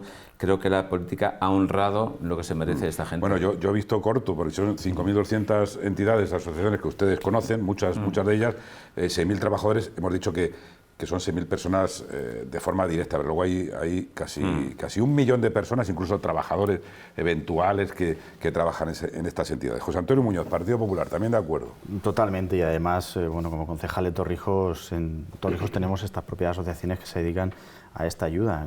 Yo creo que lo importante es que al final pues hemos tenido un consenso entre todos los grupos, ¿no? y es de agradecer pues, y de reconocer a todos estos colectivos y asociaciones pues, su labor de encomienda, de ayuda y de saber estar al final para con esta gente que yo creo que son los verdaderos afectados. Y yo creo que hoy es importante también recalcar y desde aquí solidarizarnos, porque además hoy 4 de febrero es el Día Internacional de la Lucha contra el Cáncer, y yo creo que además este tema viene muy bien a colación por todas estas personas que también lo están pasando mal, y que yo creo que pues entre todos podemos poner siempre nuestro granito de arena para poder ayudar, y en este caso dentro de las Cortes lo hemos tenido. Luis Meroño, Ciudadanos. Sí, estamos muy contentos de haber conseguido, ¿no?, esa unanimidad de Ciudadanos. Por ejemplo, aportamos a agregar a la ley algo tan importante como la soledad no deseada, con una partida específica por las personas mayores, también medidas para combatir el tema de la discriminación sexual, ¿no?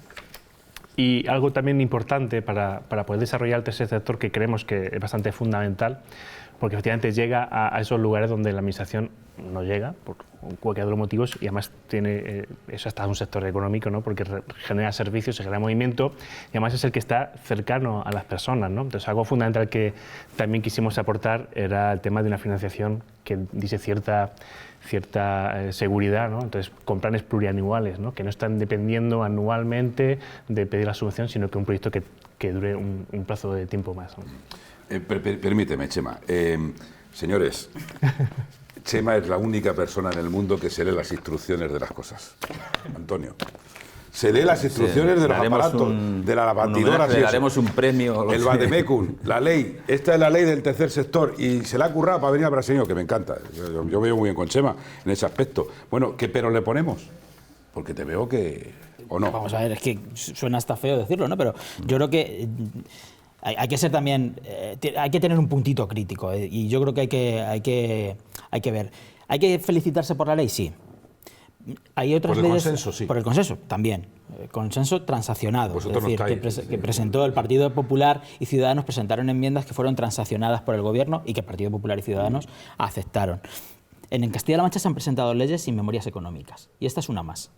La Ley por una sociedad libre de violencia de género no tenía memoria económica.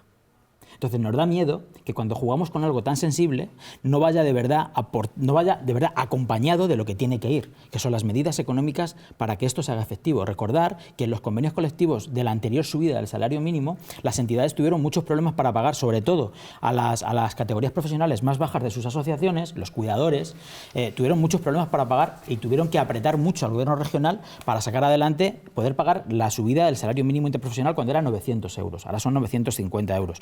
Eso se arregla si se presentan leyes como se debe, y la ley se debe presentar con la memoria económica oportuna. Y no quiero pasar por aquí, no quiero pasar por alto que tiene que ver con esto, y hablaba Luis de la soledad. Mira, estuve hace bien poco en el Pleno de las Cortes que se dedicó al CERMI. El CERMI es la institución probablemente que acoge más entidades de personas con discapacidad. En ese pleno, la dinámica de ese pleno fue curiosa y estuvo estupendo. Fueron 12 personas con diferentes discapacidades las que se subieron a la tribuna o las que llegaron hasta la tribuna de las Cortes para explicar cuál era su discapacidad y qué medidas exigían del Gobierno o qué medidas pedían del Gobierno, sí, qué necesitaban, y lo decían ellos mismos. Cuando la consejera terminó este pleno, tomó la palabra y en un tono, y esto lo hemos dicho públicamente también, en un tono de absoluta condescendencia, no respondió ni una sola de esas necesidades. Y nos da miedo que ahora tampoco se respondan a esas necesidades. Y sin embargo, como dice la ley, que efectivamente me he leído... Todas tendrán que ver con las barreras, ¿no? Con la eliminación de barreras. No, algunas, bueno, sí, cosas, algunas sí, pero otras eran, pues incluso tomar conciencia desde el punto de vista educativo de que hay asignaturas que tienen que ser dadas de una determinada manera. La gente con discapacidad intelectual necesita que los procesos selectivos públicos estén adaptados también a su discapacidad intelectual. Es decir, pedían cosas concretas. La consejera no propuso ni una sola, no aceptó ni una sola de las medidas que la propusieron los 12 afectados por discapacidad. Y sin embargo, hoy se aprueba una ley, en este caso del tercer sector, en la que introducen conceptos que a nosotros no nos terminan de gustar. Y ya sé que esto es una pesadilla, pero es que es así. Introduce el concepto del sector privado. Sabemos que la ley del tercer sector afecta a entidades que no son públicas, que desarrollan un servicio público, sin duda, sin duda. Pero cuando dice, por ejemplo, en el apartado de la ley de la promoción y la colaboración en el tercer sector social, potenciar y facilitar las iniciativas de cooperación entre el sector privado y las entidades del tercer sector social, que son privadas, es que hay otra cosa. Ya no estamos hablando solo del tercer sector, estamos hablando de posibles empresas que vienen a meter las garras en un sector tan absolutamente sensible como este. Y eso no nos termina de gustar, a pesar incluso del consenso, que en este caso imagino que ni Partido Popular ni Ciudadanos han tocado. No creo que las empresas vayan a meter las garras, Chema. De hecho, además, todas las asociaciones, estas 5.200 son... se han movido también desde el sector privado, de los mecenas y demás, ¿no? También es una ley aprobada a partir de... Muy interesante también. Sí. Rodrigo sí que tiene datos, fíjate, te va a decir lo que se hace con esta ley del tercer sector. Yo creo que no hay que meter miedo con este tema. Yo la verdad es que también estoy contento de que se haya aprobado por unanimidad, por consenso en las Cortes, siendo un poco ejemplo de lo que ha sucedido en la anterior legislatura con la ley de violencia de género, la ley de tutela, que han sido hitos y que además nos han puesto a la vanguardia en esta región. Y al final esta ley se trata de un reconocimiento al tercer sector que es merecido, pero que no sustituye a la responsabilidad que tiene la administración pública, sino que la complementa para aquellos casos en los que no se puede llegar. Pero, como decía, no debe haber temor porque no la sustituye. En ese sentido, hablaba el compañero sobre la memoria económica, yo creo que las entidades que forman parte, las entidades que se acogen, que hablábamos de 5.200, tienen la tranquilidad de que mediante esta ley también se ha adquirido el compromiso de que se aprobará el concierto social plurianual, que además les permite desarrollar sus proyectos no de forma anual, sino por periodos de 4 años.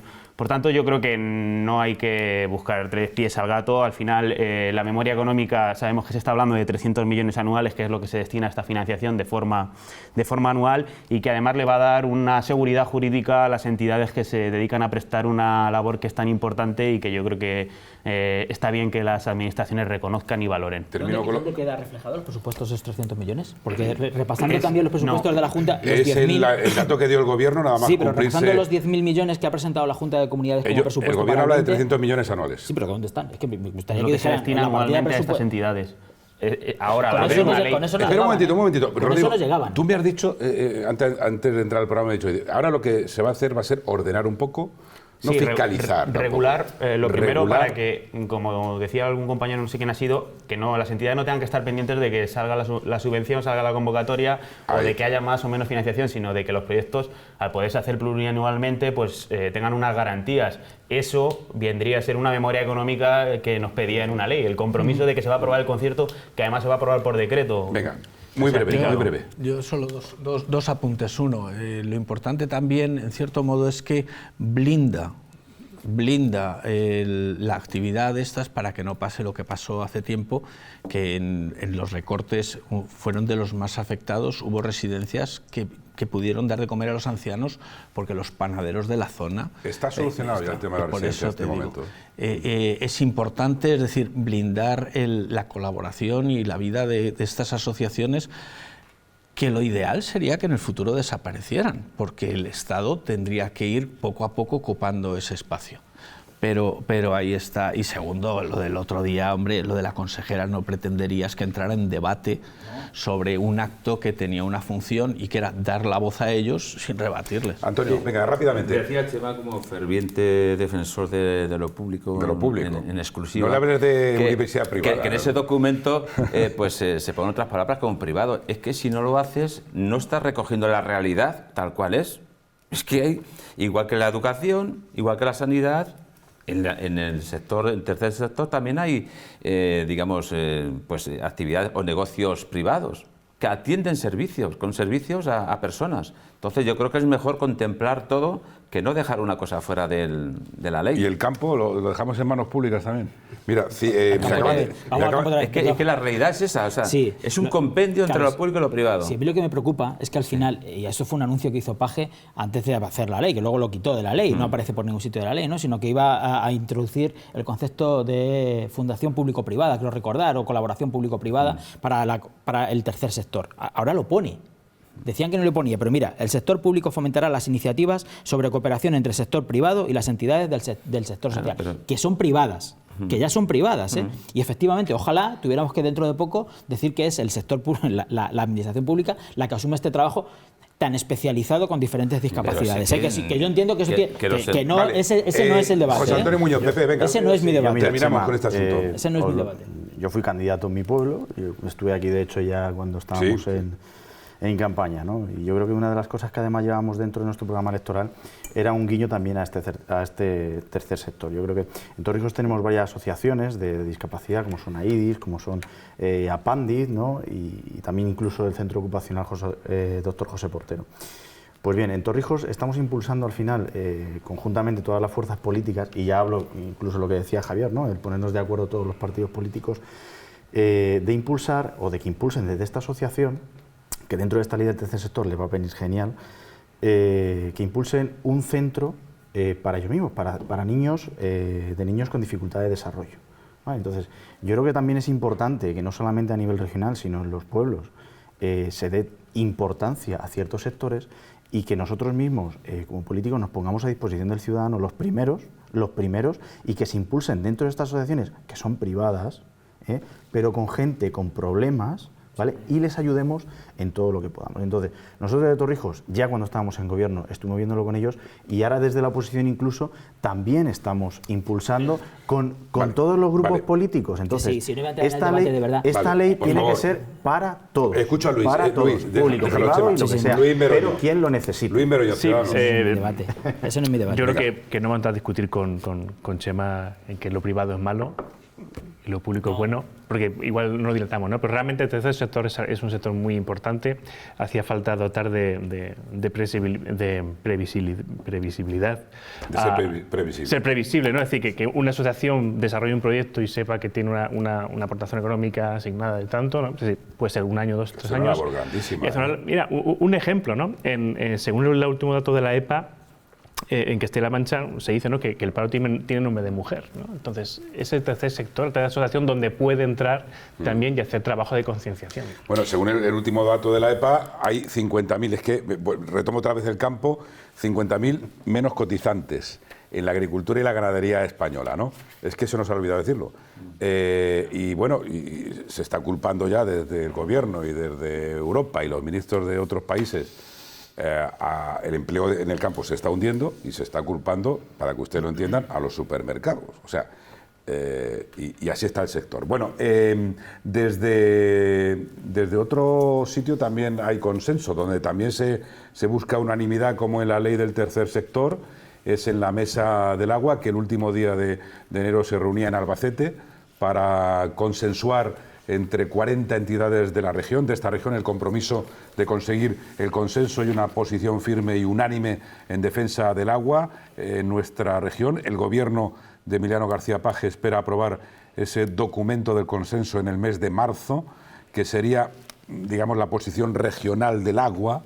El consejero de Agricultura, Agua y Desarrollo Rural, siempre decimos consejero de Agricultura, pero es que es consejero del Agua y de Desarrollo Rural, Martínez Arroyo, salió muy contento por el buen talante de esas 40 entidades representativas de Castilla-La Mancha, y que aportaron un borrador que recoge todas esas aspiraciones de los que participaron. Ahora se pueden realizar hasta el mes de marzo, durante este mes de febrero, observaciones a ese documento, a ese borrador, a ese papel tan importante, para que se convierta en una sola voz, en una voz común, en la posición colectiva de esta comunidad autónoma para asuntos del agua tan vitales, por ejemplo, para su desarrollo, como por ejemplo el trasvase Tajo Segura. Esto es lo que dijo después de la reunión el 31 de enero, después de esa esperada Mesa del Agua, Martínez Arroyo, el consejero de Agricultura.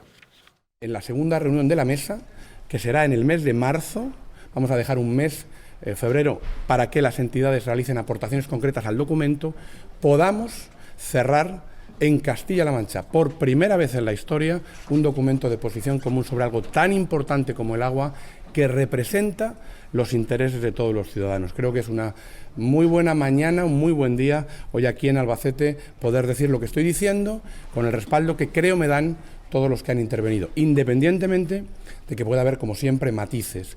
Lo que hemos quedado es que si en el mes de marzo somos capaces de aprobar ese documento, seguiremos trabajando en la mesa en cuestiones de más detalle que tienen que ver pues, con cada una de nuestras cuencas hidrográficas, con el abastecimiento, con la depuración, con la ley del agua, con las cuestiones en las que vamos a seguir trabajando en esta legislatura, porque me atrevería a decir que en Castilla-La Mancha esta legislatura va a ser la legislatura del agua.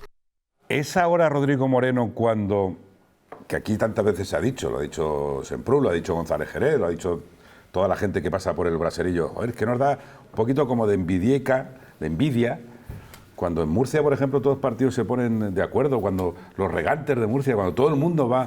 ¿Es ahora, Rodrigo, cuando esa mesa del agua del 31 de enero va a posicionar una voz común en esta región, en Castilla-La Mancha, todos a una, para decir, hombre, hablamos siempre del trasvase, que es lo más recurrente, y no es lo más recurrente. Están las tablas de miel, están los humedales, hay muchas cuestiones del agua. Y está también el reto demográfico. ¿Es ahora cuando de verdad no lo creemos? Es lo que esperamos desde el Partido Socialista, independientemente de cómo vengan los vientos de otras partes o independientemente del gobierno que haya en España, el Partido Socialista en materia hídrica siempre ha defendido lo mismo en Castilla-La Mancha, y yo creo que esta es una mesa de la esperanza, porque estas 40 organizaciones están trabajando de forma ordenada, aportando, fijando, intentando poner una posición común, y yo creo que lo que estamos esperando desde el Partido Socialista es que Paco Núñez, que puede ser la... Pero se ha dicho que sí, que está con nosotros. Bueno, pero hace 15 días en las Cortes se negó a rechazar el trasvase y votó en contra de la resolución de defensa del Tajo. Por eso esperamos que la posición del Partido Popular, que en estos casos ha sido un poco la que ha ido apartada, porque Ciudadanos incluso en las Cortes pues ha votado en defensa del Tajo, en contra del trasvase en las Cortes de Castilla-La Mancha, ha sido el PP el que se ha salido, y esperamos que esta vez Paco Núñez dé un golpe en la mesa y se salga de las directrices que marca Casado a nivel nacional, como el Partido Socialista en esta materia siempre ha hecho, y ha recurrido a los trasvases cuando no eran para consumo humano. A ver qué dice Rodrigo. Yo creo que estás mal informado, porque de hecho Paco Núñez está y el Partido Popular está dentro de esta mesa. De esta mesa regional. Paco Núñez que la puso. No, según él no. La que pidió. Llevamos pidiéndola 14 meses, justo en noviembre de 2018, justo cuando Paco Núñez... Pero el objetivo no es estar en la mesa, el objetivo es el acuerdo posterior. A ser presidente, exactamente. Entonces, estamos de acuerdo en que tenemos que tener una posición común. Estamos de acuerdo en que tenemos que tener una posición blindada sobre los intereses del agua en Castilla-La Mancha. ¿Para qué?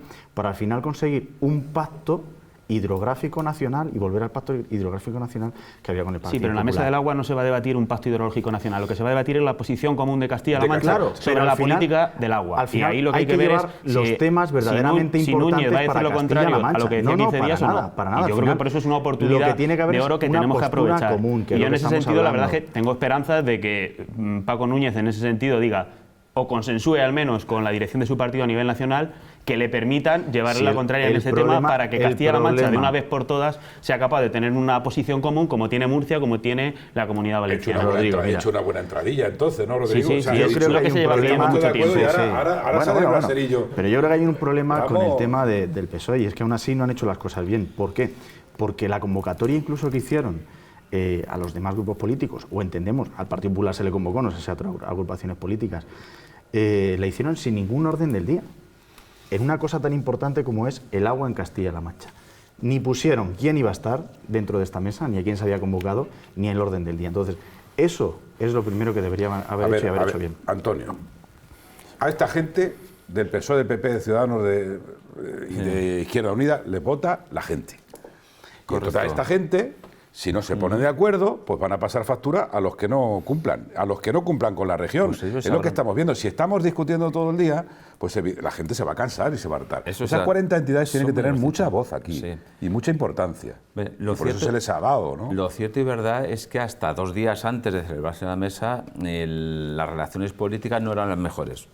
Y nos podemos ir a la hemeroteca y, en fin... Y aquí tú lo dijiste aquí, aquí lo hemos comentado también. No eran las mejores. Bueno, afortunadamente yo creo que por sentido común, pues allí se calmaron las aguas, nunca mejor dicho, y se empezó el camino a crear, como bien has dicho, una posición común en el debate del agua, porque eso es lo fundamental. Pero claro, esto no termina aquí. Aparte de la reunión que tenga que haber en marzo, a partir de aquí, ¿qué fuerza vamos a tener? Imagínate que se relanza este debate nacional del agua no somos los únicos, es decir, vamos contra alguien. Dentro de claro. ¿Qué postura va a tener el gobierno? Es que, claro, esto se plantea no como la búsqueda de una solución para todos, sino defender lo mío frente a los intereses de otros. Luis, entonces, sí, espera un estamos en momentito, una Luis, situación complicada. Vamos a escuchar a Ciudadanos, venga, y Sí. ahora vas otra vez, Rodrigo. El tema del agua es un gran reto que tenemos, ya no solamente en Castilla-La Mancha, sino en España. Entonces, requiere de seriedad, ¿no? De conciencia. De unión, ¿no? Consenso, de acuerdo. Todo el mundo sabe que Ciudadanos está a favor, ¿no?, de crear un gran plan nacional del agua que realmente sincronice y coordine todo lo que es ese tema, ¿no? El Tajo para nosotros debe ser un elemento que nos una, ¿no?, a Castilla-La Mancha y no que nos divida. Parece que es un arma arrojadiza, se usa a veces como cortina de humo para tapar otros temas, cuando es algo que debe vertebrar Castilla-La Mancha. Para nosotros, lo que estamos es que el trasvase Tajo Segura tenga una fecha de caducidad. No tiene sentido que se postergue eternamente, hay que buscar soluciones que puedan sustituir ese trasvase. Y no todo es trasvase Tajo Segura. Es decir, Castilla-La Mancha está afectado, ¿no?, por la cuenca de Guadiana, el Segura, Ebro, Guadalquivir, Duero. No solamente todo es trasvase Tajo, hay que trabajarlo. Bueno, Chema, el punto discordante... No. Ahora va a ir gordo. Sí, Chema. No sé si y va si a no ser. le pone Javier Semprún. Hay un punto de ese documento, quería comentarlo también, hay un punto de ese documento de la mesa del agua que ya el gobierno y la gran mayoría de los colectivos representados hablan de punto clave irrenunciable, y que dice que el agua es un bien público que debe servir para todos y que tiene que ayudar a redistribuir la riqueza, porque el agua sí, evidentemente es de todos, el agua, pero también es mío, el del Ebro, ¿no, Antonio? Claro. Vale, ya lo dijo el consejero de Agricultura, en esas palabras, lo dijo al salir de la reunión. Antes hemos hablado de agricultores y de ganaderos, quedó patente en Albacete que esta posición unánime ayudará, por ejemplo, a avanzar juntos para trabajar por nuestros agricultores, por nuestros ganaderos, por nuestra industria alimentaria, pero, por ejemplo, para todos los que viven en los pueblos y en las ciudades, ya que todos, al final, necesitamos el agua como bien público. Pero, sobre todo, ese punto clave del borrador hablaba del medio rural. Antes hablaba de despoblación, hablamos todos los días de despoblación. El reto demográfico pasa por tener agua para el consumo, para el ganado, para el riego, eso sí, si ese riego es eficiente, y para esas explotaciones que antes decía, o cooperativas que apuntaba como solución para el campo Javier Semprún, que pueden abrirse en el medio rural si los precios de los que hablábamos antes pues son justos, y el agua, Chema, no es escaso. Fíjate, qué importante es el agua para el reto demográfico, por ejemplo. Pero tenéis que hacer acotaciones a todo esto, ¿no? No. ¿No? Bueno, en el borrador que se envió, a nosotros a Izquierda Unida sí nos han invitado a la... Bueno, no nos invitaron. ¿Estuviste? En ¿Podemos principio, en principio no nos Podemos invitaron, no lo sé. Y las plataformas En principio no se nos invitó. en defensa del Alberche y el Tajo tampoco han ido. No lo sé, no tengo ni idea. Sí, te lo digo. En la primera convocatoria, digamos, en la primera tanda de convocados, Izquierda Unida no estaba, y reclamamos estar allí porque además se nos presentó en su día el documento inicial sobre esto. Y mira, este que decías es un punto importante para nosotros. El agua no es un bien público. El agua es un derecho humano. El agua es un derecho humano, es algo más que un bien público, es un derecho humano. Entonces, a partir de ahí... Pero es un bien público. Es un bien público. Es un bien público que se gestiona. El bien público, los bienes públicos se gestionan, los derechos humanos se procuran o se aseguran, ¿no? Entonces yo creo que son matices y diferencias, pero sobre los que nosotros hemos asentado nuestras reclamaciones, nuestra posición en esta postura del agua. Y el primero pasa sin duda por declarar, y no estaba declarada el agua en el primer borrador, como derecho humano esencial, a pesar de que la ONU lo dictara en el año 2010. No estaba el agua como un derecho humano esencial en el primer borrador del agua. A partir de ahí, si el agua es un derecho, el agua no se mercantiliza. Si el agua es un derecho, no se mercantiliza. Y ya no solo, y lo dices bien, pues entonces no solo el agua... No hay trasvase, ni a los trasvases. Cuidado con el agua subvencionada. Claro. Es que hay regiones que le viene mucho mejor el agua subvencionada del trasvase que la desaladora. Y que van a seguir apostando por el agua subvencionada, claro, que va a seguir siendo muchísimo más barata que la desaladora. Mejor, probablemente. No funciona. Y con el coste medioambiental que tiene la desaladora, vale. ¿Y a quién va a repercutir el beneficio de la desaladora? nuestras soluciones. Yo sinceramente el debate era, ¿la mesa del agua va a ser la voz común de los castellano-manchegos? Pues esperemos, pero el agua nunca ha sido voz común. Cuando se intentó meter el agua en el Estatuto de Autonomía, llegó hasta el Congreso de los Diputados y fue el conflicto que provocó que no se aprobara el Estatuto de Autonomía de Castilla-La Mancha la anterior vez, cuando gobernaba el Partido Popular. Fue el conflicto. El conflicto fue el del agua, con lo cual, y nosotros creemos que para que eso se solucione, hay que considerar en un principio el agua como un derecho humano. Y si a partir de ahí empezamos a hablar del agua, que no es una mercancía con la que mercantilizar y con la que comerciar, es probable que en las regiones que hoy se benefician de un agua subvencionada dejen de hacerlo. Y el abastecimiento, que el agua es importante, el del trasvase, pero es mucho más importante para la fijación de población la de abastecimiento. La tubería manchega es una obra de la que se beneficia, y no estoy en contra de las empresas privadas. Estoy en contra cuando las empresas privadas, como la del tercer sector, tocan sectores que son públicos. De eso estoy en contra. Y en este caso también.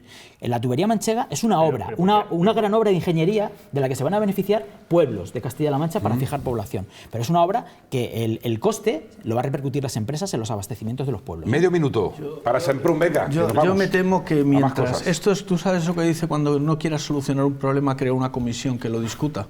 Es decir, el agua es H... Vamos a ver, ¿el Partido Comunista? El agua, eso lo decía Cánovas, creo. El agua es H2O. El agua es H2O y no es un derecho, es un bien. Lo que es un derecho es el acceso al agua. Pero si no hay agua, por mucho derecho que lo declaremos, no lo podemos aportar. ¿Cómo andamos de agua? Entonces, bueno, el agua es un elemento que hay que administrar, que no es infinito y que efectivamente debe responder a las necesidades de la población, que tiene derechos, pero no derecho humano. Entonces, a mí lo que me preocupa es que vamos a seguir discutiendo generalidades, cuando lo que tenemos muy claro es que si esta región se une solamente en exigencia del cumplimiento de la ley y en exigencia del cumplimiento de las normas europeas, habremos avanzado mucho más que con 15 comisiones y 20 discusiones. Luego os dejo una vueltecita más para hablar del agua. Si un país como Francia, que no tiene comunidades, ¿tendríamos este problema? Pues no pregunto. No lo sé. ¿Tendríamos este problema? ¿No tiene Francia? Pues comunidades. Perdón. Claro, ahí está. Bueno, señores, que Rodrigo, ¿querías decir algo? Vamos a publicidad. Sí, tenemos que hablar del IVA que le deben a Castilla-La Mancha. Señores, no hagáis conversaciones. Con 133 millones, ¿tú qué harías, José Antonio? Uy, muchas cosas, sobre todo invertirlas. ¿Y tú? Montar una empresa pública. Es probable. 133 millones debe el gobierno de la nación, de España, a Castilla-La Mancha. Bueno, y a otras muchas comunidades. Un pastón a Andalucía y a Castilla-León y a Extremadura poquito. Pero nosotros nos debemos una pasta. ¿Y qué ha dicho el presidente de Castilla-La Mancha? Que el dinero a la saca, que para acá. ¿Y qué ha dicho el gobierno? Que no es momento. Así que andamos de juicios. Probablemente, enseguida aquí, en el Braserillo.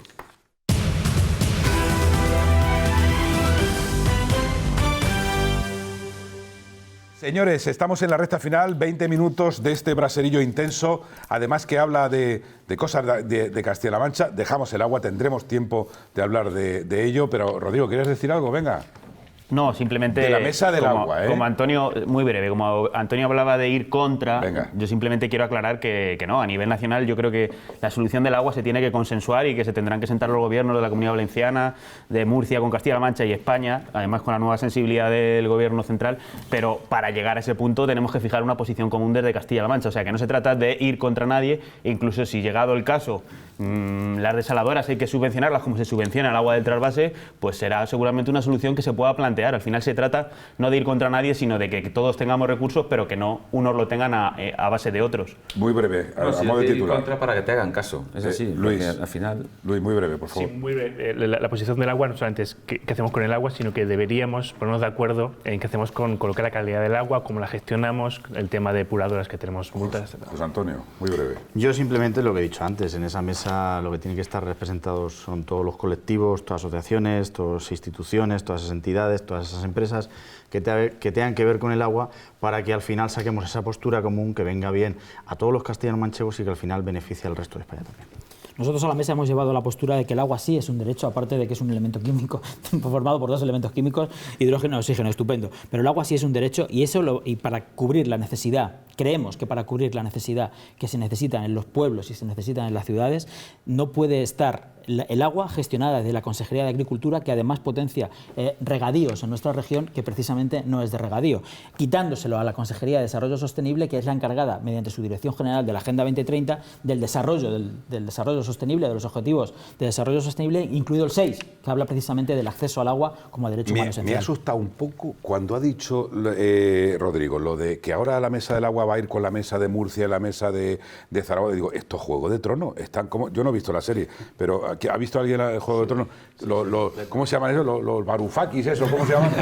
Es que, los millennials, ¿cómo se llaman? Es que están los Targaryen y los Lannister, sí. Lannister, pero lo que sí es que dos apuntes breves. ¿Os imagináis la guerra del agua?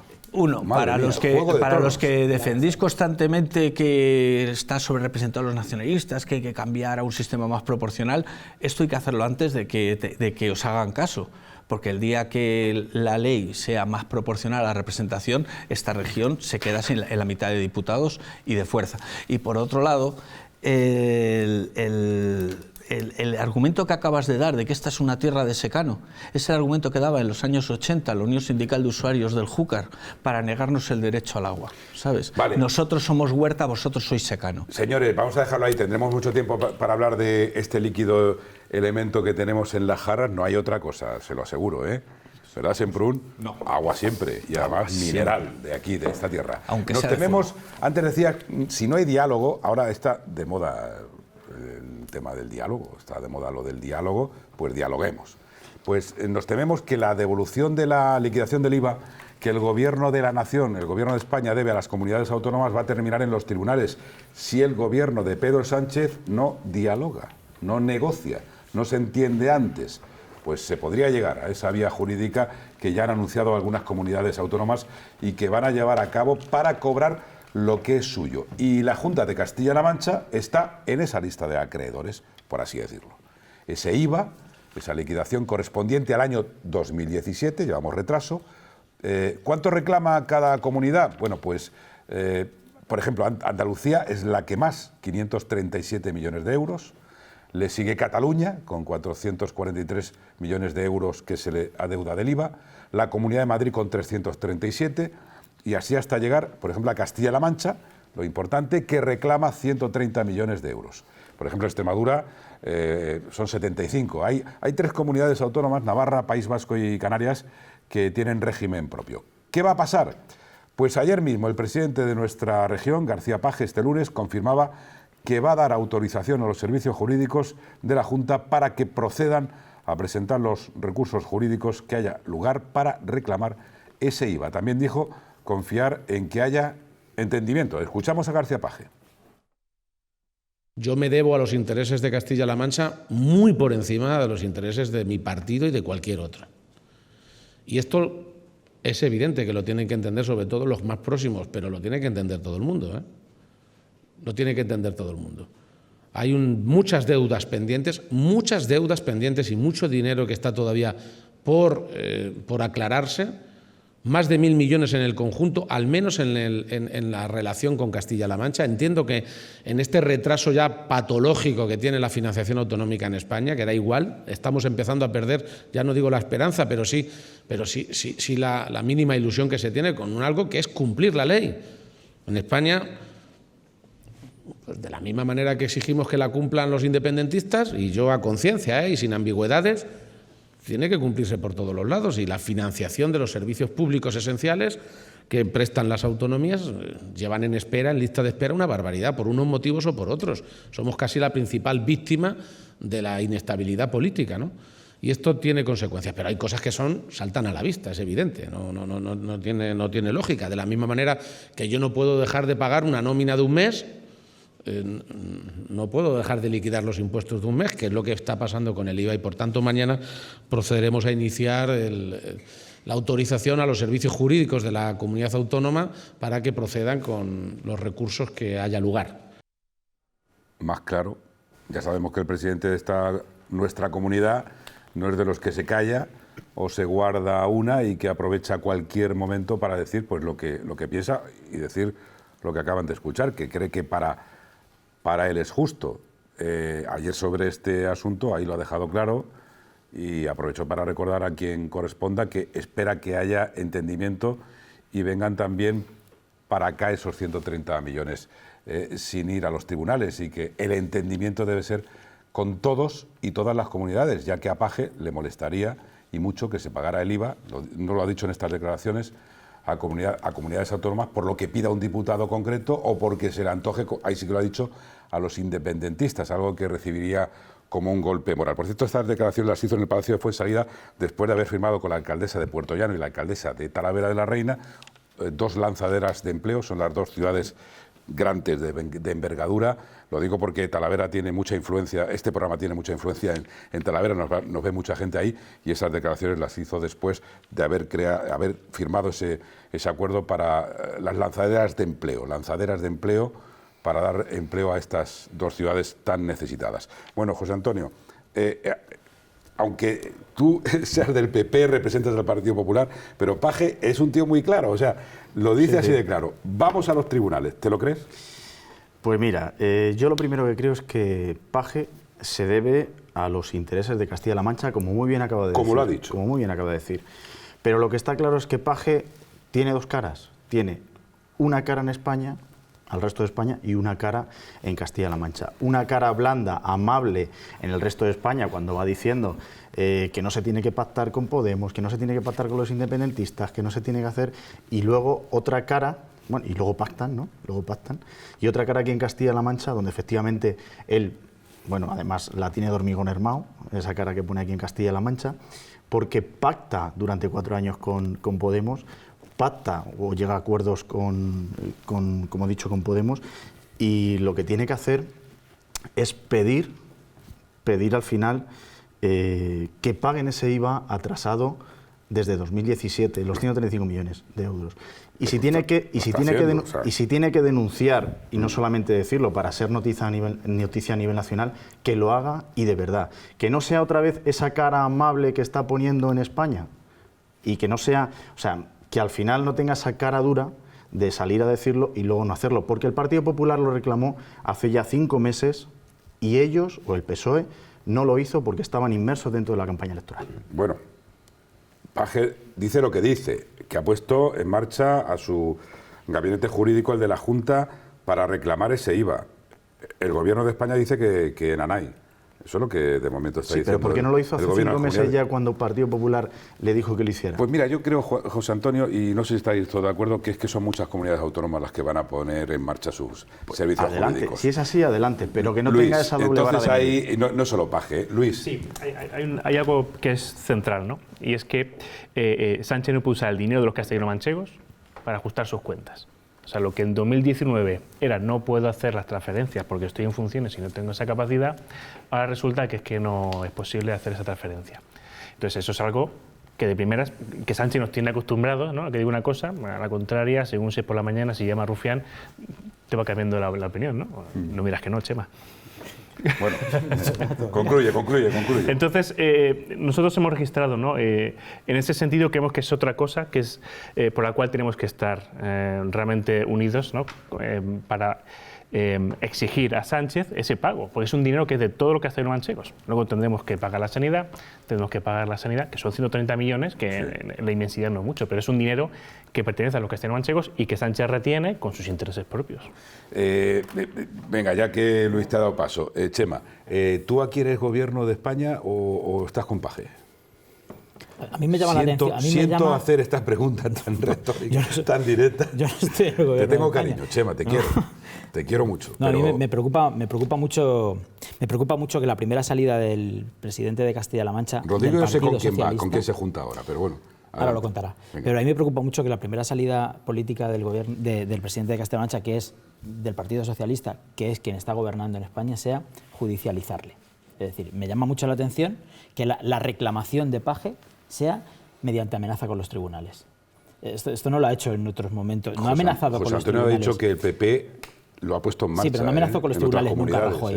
No amenazó nunca Rajoy con los tribunales en caso de no pagar la deuda histórica que le deben a Castilla-La Mancha, que es unas cuantas también, son unos cuantos millones de euros la deuda histórica que tiene Castilla-La Mancha o el Estado con Castilla-La Mancha. Y nunca amenazó a Mariano Rajoy. Bueno, a mí la primera lectura que hago es que resulta cuanto menos paradójico que un gobierno socialista en Castilla-La Mancha amenace a un gobierno socialista y con los populistas en el Estado en los tribunales, tienen narices, y que exija los cumplimientos de la ley y pone tanto empeño en el cumplimiento de la ley y se le olvida que también hay sentencias que igual son jurisprudencia, como la sentencia de los caudales ecológicos, que no ha denunciado en los tribunales. Y pone mucho empeño cuando tiene que cumplir las leyes de estabilidad presupuestaria en los ayuntamientos y en las comunidades autónomas, gracias a una modificación constitucional que hicieron Partido Socialista y Partido Popular en el año 2011. Y pone mucho empeño en el cumplimiento de esas leyes. Que Paje no, lo que me llama mucho la atención, que la primera reclamación de Paje al gobierno recién creado de su partido sea por vía judicial. Es extraño, cuanto menos. Quizás porque no está reclamando el dinero, quizás está reclamando un sitio en la política nacional. ¿Y cuánto tiempo crees que lleva Paje reclamando eso? Porque te puedo asegurar que tengo una información de primera mano, ¿o no es así, Javier Semprún?, que lleva mucho tiempo reclamando, muchísimo tiempo reclamando. ¿Con la amenaza judicial?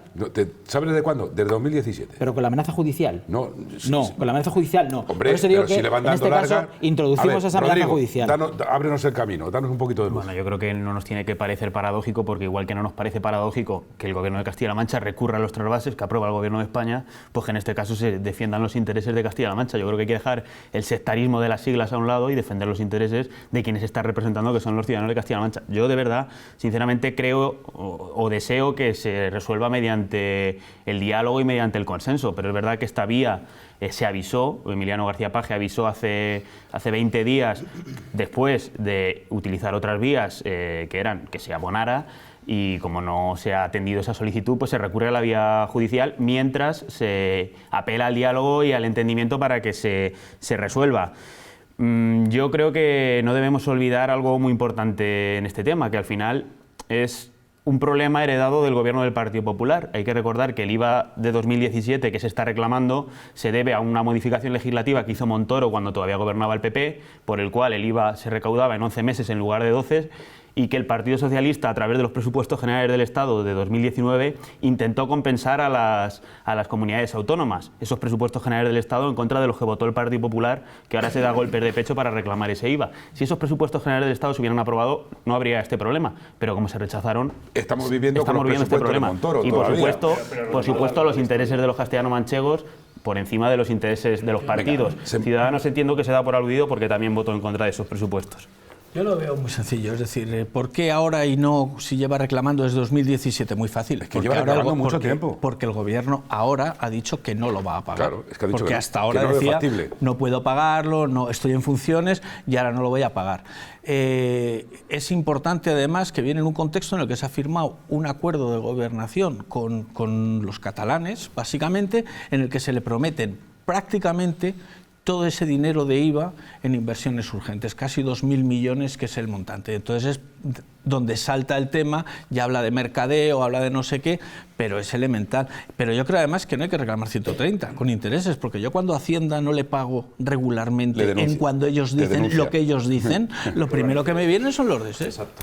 Yo voy a utilizar primero una expresión muy coloquial o popular, que es que las finanzas públicas están caninas. Pero total, absolutamente. Y no puede pagar, aquí, allí, en un ayuntamiento, generalmente. Entonces, claro, esto es un pulso de estrategia económica, pues, galopante.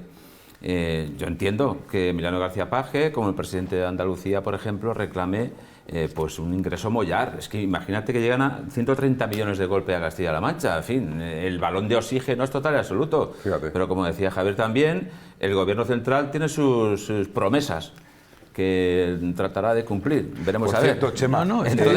Es que ha dicho el dinero es el mismo. ¿Y está en un sitio o está en otro? No, pero es que estamos hablando de IVA. Es decir, tú eres una empresa y no pagas, no cotizas el IVA que te corresponde en un momento dado y a ti te sancionan. Claro, esto es un dinero que Hacienda no tiene derecho a retener. Sí, Hacienda tenía que haber cogido y haber trasladado. Pero con la Iglesia hemos topado, Sancho. Pero como Chema dice, según Chema, si Amancio Ortega pagara todos los impuestos que él paga, yo te voy a recordar una cosa, Chema. Yo sé que oye, escucha, que tiene una familia, que tiene un sueldecito, pero te digo, y te lo voy a recordar, y además con cariño, y además lo hemos dicho antes en una pausa, Amancio Ortega no amenazó, simplemente dijo que al señor Pablo Iglesias que cuando volviera a decir que no paga impuestos, como tú has dicho también, pues que se iba a ir a los tribunales. No, yo no he dicho que no pague impuestos. Has dicho que no paga todos los impuestos que tiene que pagar. Que en una política redistributiva de impuestos pagaría más. Yo te aseguro. Y no necesitaríamos de la caridad de Amancio Ortega para llevar a la sanidad pública madrileña o castellano-manchega los aparatos para la detección de cáncer. De eso es lo que estoy hablando. El próximo día que vengas te voy a traer los impuestos que paga el señor Amancio Ortega, genial. Que mi amigo Pablo Isla de Inditex me los va a pasar. Por cierto, donde sí que está muy de acuerdo Milano García Paje, con quien está muy de acuerdo del gobierno de Pedro Sánchez, es con la vicepresidenta y ministra de Transición Ecológica y Reto Demográfico, Teresa Rivera, que ha dejado claro también esta semana que el almacén temporal centralizado, el ATC, de la localidad conquense de Villar de Cañas, no se va a reiniciar, no se va a construir, por lo que los residuos nucleares de esta alta actividad previsiblemente no se concentrarán en un solo lugar de España. Ha dicho la ministra que, como hasta ahora se contemplaba, no, que el último plan general de residuos aprobado por el Parlamento abría la puerta a 1, 2 o 3 emplazamientos que podrían ubicarse por regiones. Así lo ha anunciado en una entrevista con el diario El País, donde la ministra Rivera carga contra lo que fue una decisión de ubicar el ATC en Villar de Cañas, decisión que tomó el gobierno de Mariano Rajoy con el apoyo de la entonces presidenta regional María Dolores de Cospedal y del Ayuntamiento conquense de Villar de Cañas. La ministra socialista dice que no ve fácil y que sea recuperable esa instalación, ya que hay una oposición muy fuerte en todos los niveles, bastantes problemas técnicos y una inversión adicional muy importante. Como se ha recibido la noticia en Castilla-La Mancha, pues el presidente García Paje la ha acogido con satisfacción al haber certificado, según él, el final de la pesadilla. La plataforma contra el cementerio nuclear de Cuenca habla de alivio y el alcalde de Villar de Cañas, José María Saiz, lo recibe como un boicot, como un palo, ya que esta instalación, según el alcalde, es o sería necesaria, como comparte también la alcaldesa de Horcajo de Santiago, María Roldán. Su pueblo está a 50 kilómetros de Villar y que defiende el almacén de residuos radiactivos, ya que, según esta alcaldesa, la comarca y la provincia de Cuenca estaban a favor de su instalación por la inversión que iba a tener. Aquí hay un tipo de Cuenca, aquí hay un señor de Cuenca. Pone un condicional la ministra, porque dice si se confirma que no cumplen los requisitos y demás. ¿Cómo lo ves, esa noticia? Pues, vamos a ver, lo que está bien claro es que este país está pagando muchísimo dinero por la eliminación de los residuos. Que están ahí y hay que eliminarlos. Entonces, ¿qué hacen otros países? ¿Se lo llevan también a otros países? Yo creo que tienen unas instalaciones pues para acoger esos residuos con garantías. El problema es dónde. Como decía aquí el refrán, aquí hay un señor de Cuenca. Javier Semprún. Venga, muy bien. Tengo 2 minutos nada más para todos. Me parece terrible María Roldán. Lo que pasa es que María Roldán es del staff de Benjamín Prieto. Y evidentemente es más política que alcaldesa de Horcajo. Hemos hablado de la necesidad de ayudar al campo. Bueno, pues el ATC supone la ruina del sector agroalimentario de toda la zona de Tarancón, de Horcajo, de Santiago de la Manchuela. Y no le deis más vueltas. Nadie va a comprar los jamones de Mercadona con un cartel que diga están curados a 20 kilómetros del almacén nuclear. Eso por un lado. Por otro lado, hay una cosa evidente. Técnicamente es imposible. Y fijaos si será imposible que gobernando el Partido Popular en Castilla-La Mancha, en España, en Cuenca, en la Diputación de Cuenca y en ese pueblo, en 4 años no fueron capaces de vencer las dificultades técnicas que impone que el suelo no es el adecuado. Y lo sabían. Y alguien va a tener que devolver dinero, porque no sé si sabéis que están ya comprados desde hace 15 años, desde 2012 están ya comprados los depósitos que están en un almacén en el extranjero, desembolsar el dinero, porque alguien tenía prisa en gastar el dinero de Enresa. Yo pregunto, a ver, muy rápido. Si hay un escape, lo mismo me da que el jamón esté a 20 kilómetros cada 2.000. José Antonio, eso es una tontería impresionante. Vamos a escuchar, señores, estamos terminando.